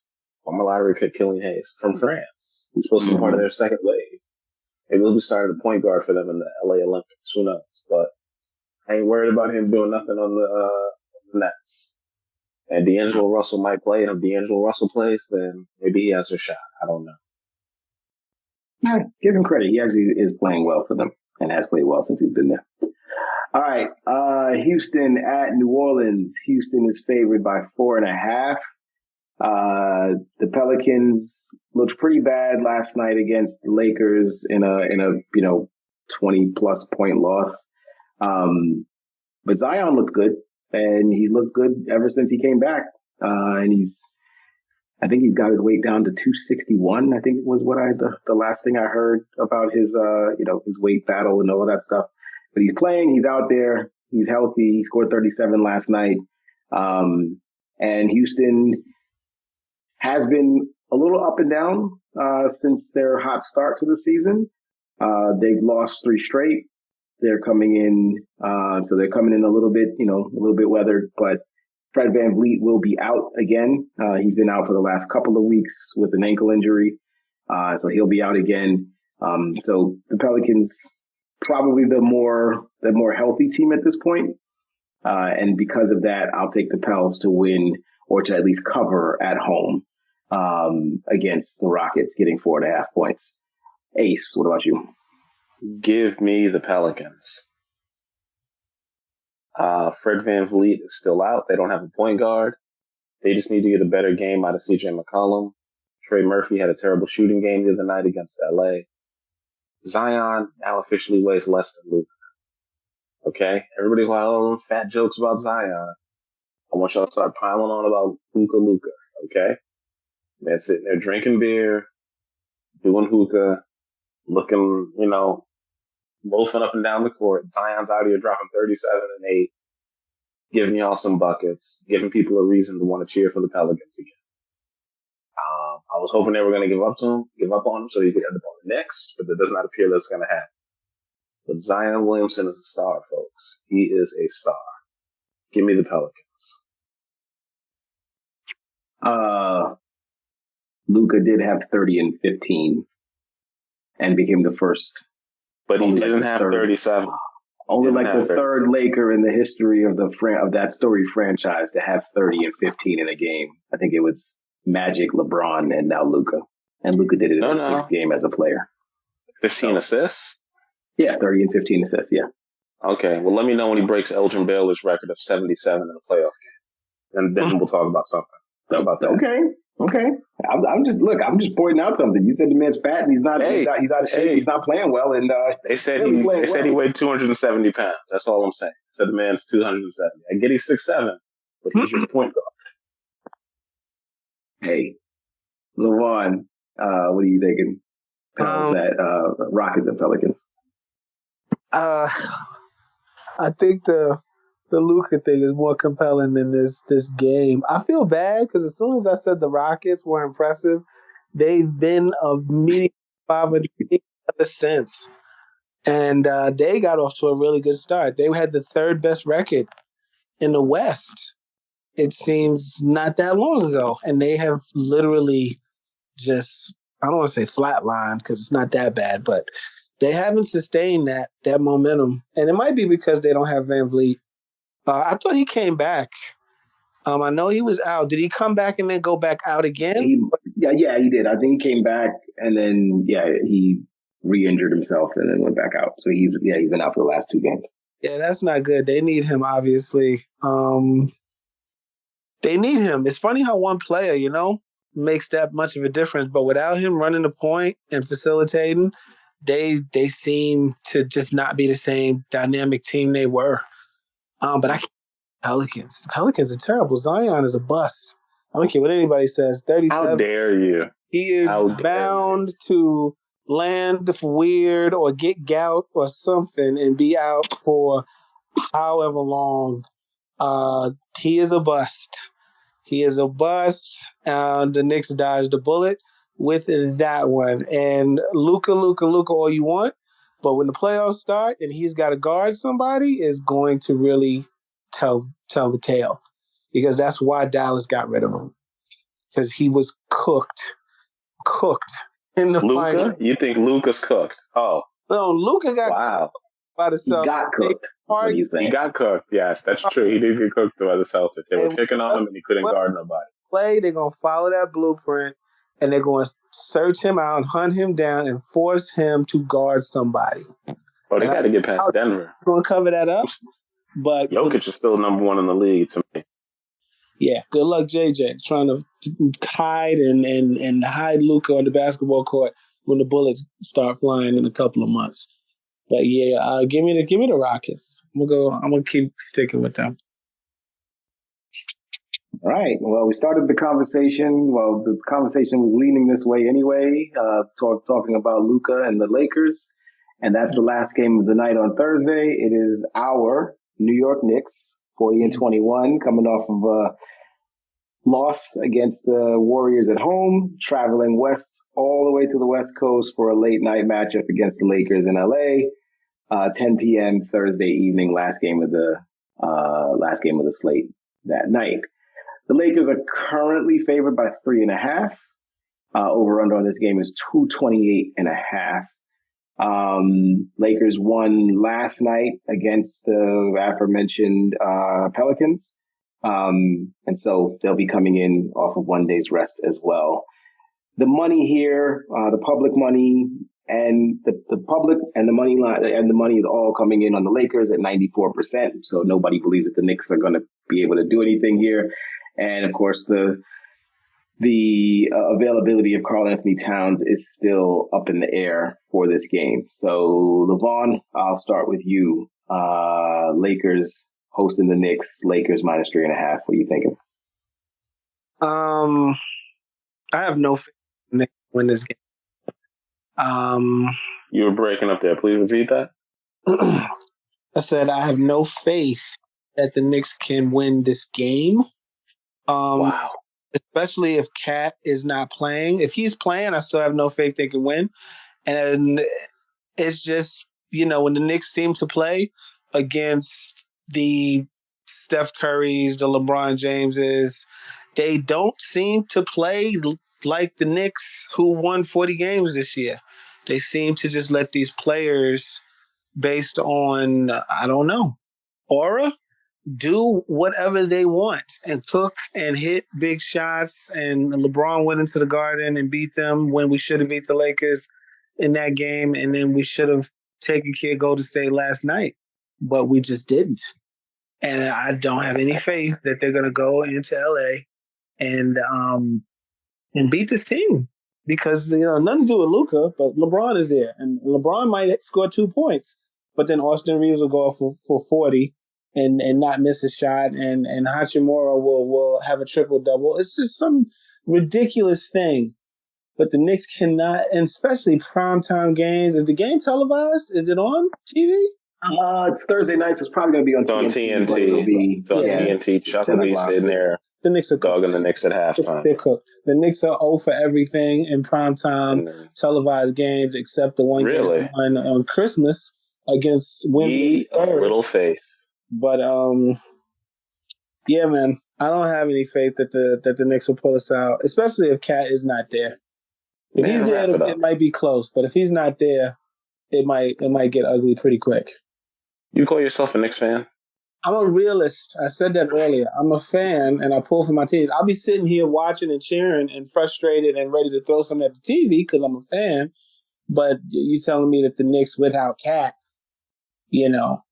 hundreds of miles away from home against LeBron and the ascending Lakers, yeah, that's a tough bet. It's a tough bet. So anyway, yeah. Lakers. Josh Hart's gonna want his revenge. If Karl Anthony Towns can make that trip, we still got Mitchell coming back. They have no center. Jackson Hayes, I mean, come on, man. Mitch is better than him. And the problem really is going to be guarding LeBron. It's not so much Luka. Luka's going to get his points, but it's really whether or not Luka has a good shooting night. Because the biggest issue is going to be Brunson. And Brunson knows him well. So he knows how to go at him and he knows what to do because they're on the same team together. So Brunson's going to have to show up and show out. We're going to need Mikal Bridges to play a huge game. At least he's not going to have to guard Braun. That's going to be on OG. So as long as Mikal Bridges can have a good shooting night, Josh Hart can have a good shooting night, I think the Knicks can pull this off. So I'm taking my New York Knicks. Because outside of those two, the fact that they have Luka Doncic and they traded their center, their best top 5 defensive player in Anthony Davis, and somehow they have the best defense, it's a super small sample size. And I think the Knicks are going to be able to stop basically everybody else but those two. And they can't score 90 points by themselves. So I'm going to take the Knicks. I want to take the Knicks, but if Karl, I'm of the mindset that if Karl Anthony Towns is not able to play, then too much pressure gets put on. Yeah, I mean the Knicks. The biggest issue, the biggest concern I have for the Knicks right now, Levon, you've alluded to it in chats and all that stuff, is Mikal Bridges just has not stepped up to be the type of player that we gave up 5 draft picks for consistently. He'll have a night here and there, great defense, and he'll have a night here and there where he'll put up some points on offense. But the consistency is still not there to the degree that you expect it to be for this team to be able to compete against the best teams in the in the league. It's just not, unfortunately. Maybe it'll get there next year. Maybe it's going to require some time for him to really gel with this group and figure out where he best fits, and he gets into a role that allows him to kind of be that that type of player again. But him not being able to step in and contribute at a high level in the way that we see OG Anunoby do on a regular basis when he's thrust into the position of having to be, the number 1 or the number 2 option when either Brunson or Cat are not available, or when he's just the lone starter on the floor with a bunch of reserves. We've seen OG step up and take on the responsibility both on the defensive and the offensive side of the ball, and we just haven't seen it enough from Mikal. And that's the major concern that I have when it comes to them being able to compete at a level against teams that are at the top of the respective conferences. And the Lakers have won 7 in a row. They've won 7 in a row. They're 12-3 against the spread in the last 15, and they've covered 4 straight at home. So everything leans the Lakers' way here, and the number is relatively low. Especially, I think this number is low because it's taking into consideration the potential of Cat playing. If he does play, I like the Knicks getting 3.5. I think they'll be able to keep it close. But if he doesn't play, I think Levon's right. I think this gets out of hand pretty quickly, and the Lakers are able to hold them off. Knicks are coming to the West Coast, jet lag, all that stuff kind of comes into play on top of the fact that they, just don't play well against good teams. So I think the safe money here is to take the Lakers if you hear that Cat is not going to go. All right, let's roll into shout outs. Ace, you want to go first? Yes, I do. Shout out to Joey Bosa. After playing 9 years with the San Diego and then LA Chargers, he was just cut. He'll finally get a chance to play on a team that actually wins a playoff game. Maybe he can go play with his brother in San Francisco. They may have some money. That'd be pretty cool to have them both on the same team. So shout out to them. Shout out to the Giants for trying to trade up and get the first overall pick. I kind of like that. Seems like a good idea. And I think they should do that, seriously. Trade all your picks, go all in, get Cam Ward, make that move, That's what I would do if I was running that team. That's just me. Shout out to my Knicks, and shout out to Zion for finally getting his weight under control and showing these people he's serious about playing basketball and, getting in the game for real. There's a lot you can't control in terms of injuries, but as long as you can get healthy, my man. And shout out to my one of my local college teams, St. John's Red Storm, winning their first Big East title since I was a toddler under Rick Pitino, who was, I believe, 800 years old. Wearing the white suit last night, secured the victory for the regular season Big East title champion. They're a top 10 team in the NCAA ranked. And I think they're going to go to the Final Four for the first time since, was it with Ron Artest back in like 97 or 98 or something like that? If I'm not mistaken. So shout out to them. And, shout out to Gene Hackman. R.I.P. to him. I was watching the Oscars a couple of days ago. 95 years old. Unfortunate how he passed. I'm not going to go into the details on that, but an amazing actor, lived a very long life. And people keep bringing up Hoosiers for some reason, and that's not even that man's best work. Let's give him some credit. The French Connection, great classic movie from the 70s.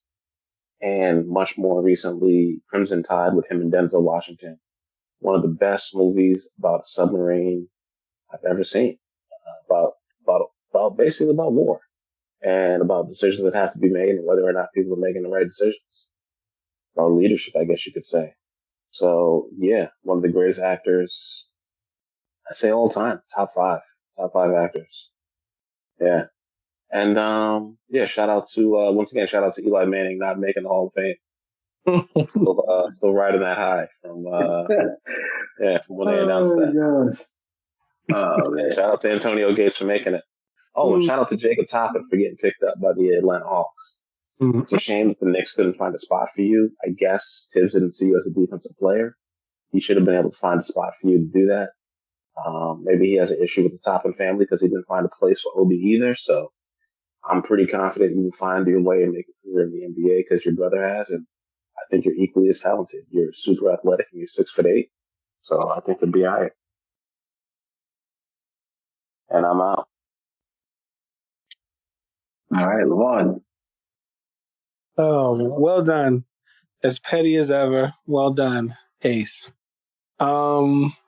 Quick shout out to Kevin Knox. Kevin Knox sighting last night on Golden State.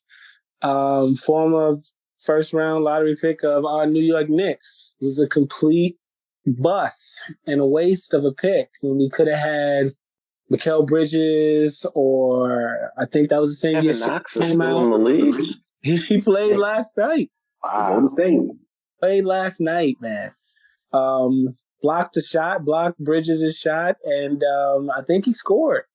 And I was like, holy crap, it's Kevin Knox. But anyway, that's just a quick shout out. My real shout out is to Mikal Bridges.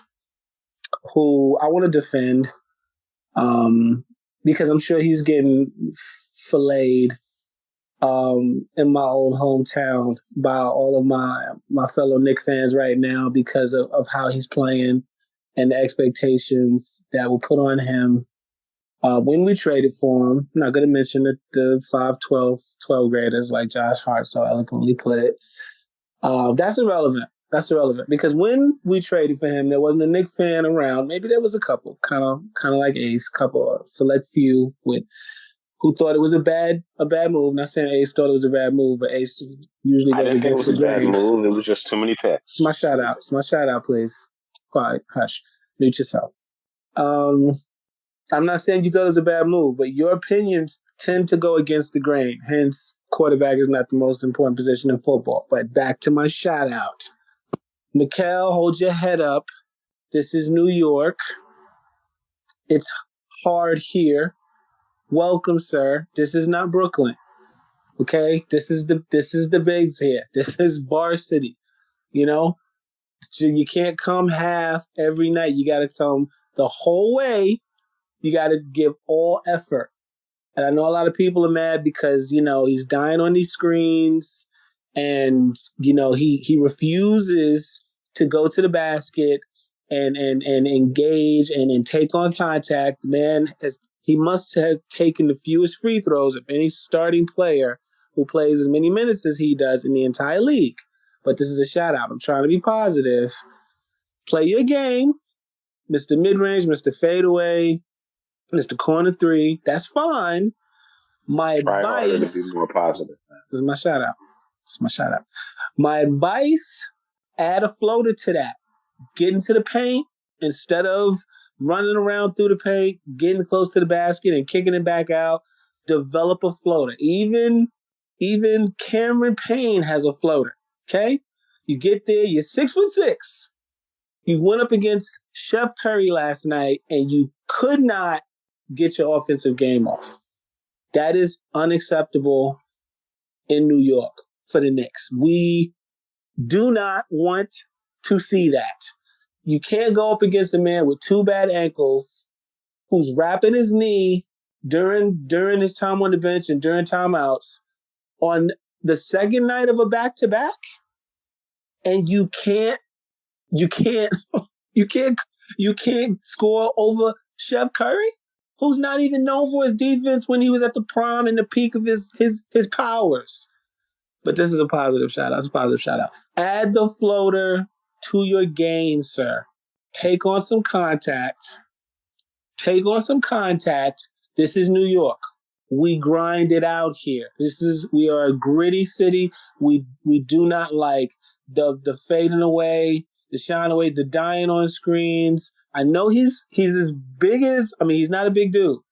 And I know those screens is tough. He's fighting through screens. He's got a hard assignment every night. But he's got to bring more effort. And I believe he can do it. He doesn't have to be, he doesn't have to be Scottie Pippen. Fadeaway's fine. Mid-range fine. Corner threes, all of that. Add the floater. When you're in the paint, you need to put the ball up.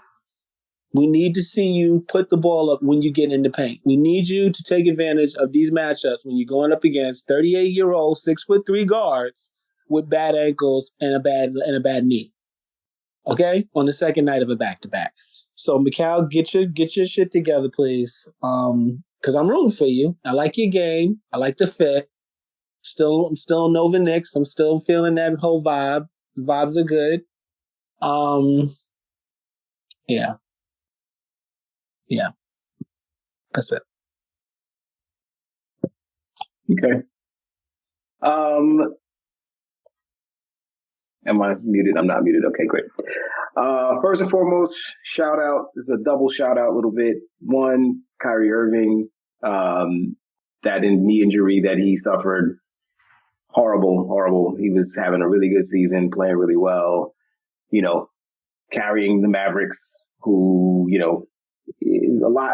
not a lot has been said about, how well he has played, number one, and just pretty much how well he has weathered the whole storm of the Luka trade and the venom and the vitriol from, like, knocking him, and nobody has knocked him for, being part of any of this stuff. But he was playing really well, and so that tore his ACL in such a horrible way. Shout out to him and hope for a speedy recovery for him. And I said it's a double shout out because shout out to Jason Kidd, who completely went against the grain of he defended Kyrie and defended him by saying that the injury that he had was not related to playing time. I'm sick and tired of this conversation about playing time. When you see a person's knee pop the way it did for him, that's not a playing time injury. That's just a slip, the wrong move, and the ACL's torn. How many times do we see guys tearing Achilles or tear a knee up, and it's a non-contact injury on the first play of a game? Like, we've seen that happen before. We've seen it happen in plenty of situations in other sports. So it was ridiculous to assume or to believe that it was a playing time thing. That just happened, and it's unfortunate, and hopefully he'll be back soon. We'll see what happens there. I know I completely agree with Levon's sentiment. Levon, shout out there for Mikal Bridges.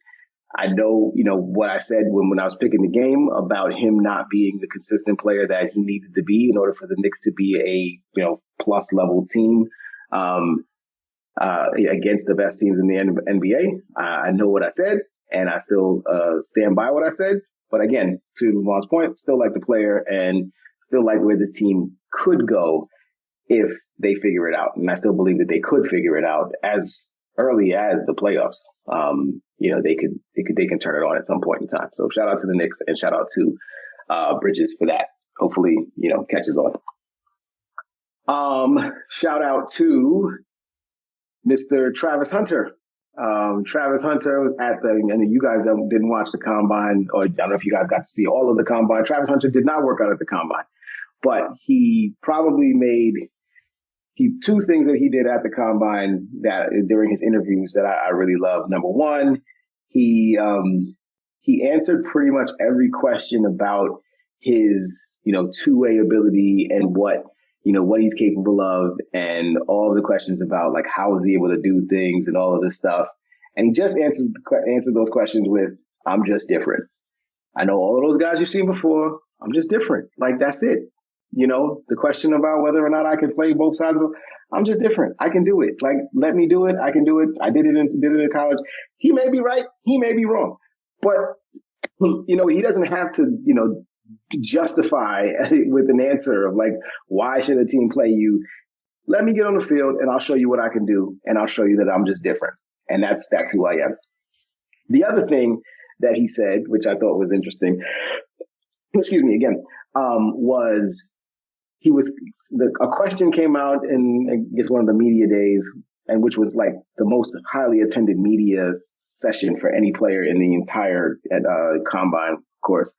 There was a question that was given to him about comparing him to Shohei Ohtani as another, two-way player. And he flat out said, as great as Shohei Ohtani is, what I do is harder than what he does. And it was hilarious that people were even defending Shohei Ohtani in this situation. As great as Shohei Ohtani is, he pitches every fifth day and he hits, he takes 4 to 5 at bats a game, maybe 5 now because of the whole, Casey up to bat, rule that they're putting in place at the Major League Baseball level. We got to talk about that. They can select whoever they want to at bat. It's a certain situation. I gotta look it up again, but it's like end of the game type of situation. So we can put Aaron Judge up to bat at the end of the game. Yes. And the Mets can put up Soto. Yep. Yeah, that's wild. Yeah, I'm here for it.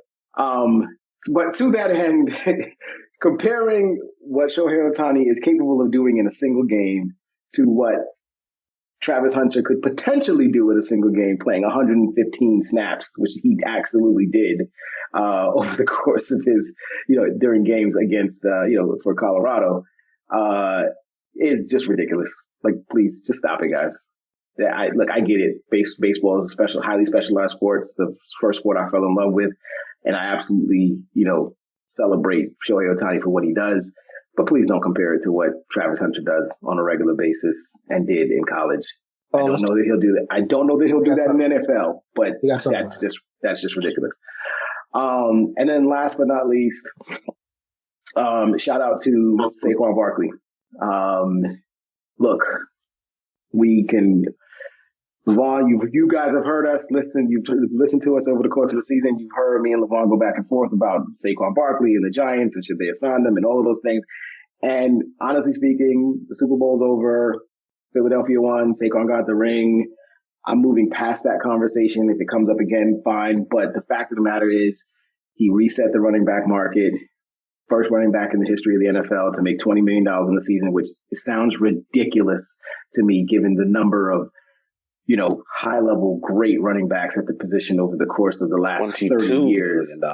$30 years of NFL play, and this is the first running back to make $20 million in a season. It's ridiculous. But shout out to him for resetting the market and setting a line that hopefully continues to rise as the value of the player and the position becomes more and more important to teams. This is not to say that every running back should get top dollar. This is to say that the top running backs, the best running backs, and the best players at their relative positions and the most impactful players on their relative teams should be paid accordingly. If you're paying a defensive lineman, an edge rusher, $35 million, and he doesn't touch the ball nearly as much or impact the score of the game nearly as much as that running back who had, I think, something around 398 total touches over the course of the entire season. Yeah, we need to reset this. We need to rethink what we're doing here. The Philadelphia Eagles will not be where they are without Saquon Barkley doing his thing for them. And there's a lot of running backs, even potentially the running back on my team, that's going to be looking to cash in.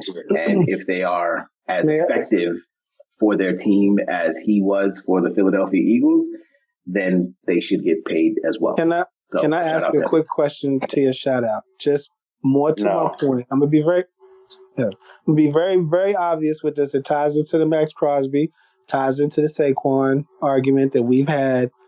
Should the Giants have paid him $20 million a year? No, they should have paid him 15. But he wanted 20. He got this money because he wanted 13. You could have given him 15 and you would have had him on a discount. No, the Giants, like the Raiders, shouldn't have given this deal, but they did. The Giants should not have paid Saquon. The money mattered to him. He wanted to make this kind of money. He wanted to reset the market. He got to do that. Kudos to him. But the Giants should not and did not do that. At the time, absolutely That's not really a question. That's more of a statement. It was a question. He asked me, and I said no. No as well.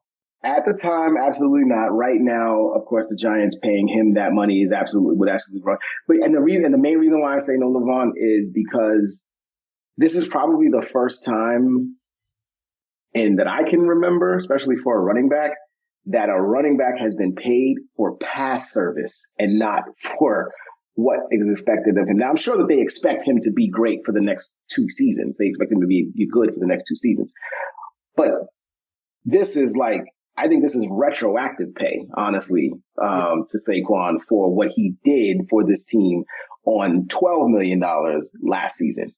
He played like a $20 million player, and now they're just giving him the money that he has ultimately deserved. Whether or not he winds up doing this exact same thing next season, the fact that he's going to get his money, it's guaranteed, for the most part, guaranteed. To me, that's what screams to me even more. But no, I don't think the Giants should be investing that level of money into anybody that can't we got over the top. That's honestly what he said, man. I mean, honestly, we glossed over that. That's crazy. What? That what do you mean what? Travis, everything Travis Hunter said. Oh, the Travis Hunter thing. Okay, no, well let's close out and then we can talk about that offline. All right, we're gonna roll up out of here. Ace, go ahead and close us out. Till next time, everybody. Peace. Thank y'all for coming out. Keep listening. Please download on Podbean. Find us on YouTube, Uptown Parlay Podcast. and on the website, uptownparlay.com. Follow, listen along, like and subscribe, share with your friends, and keep rocking with us. We appreciate y'all. We out. Hashtag Ant come back. Hashtag and come back.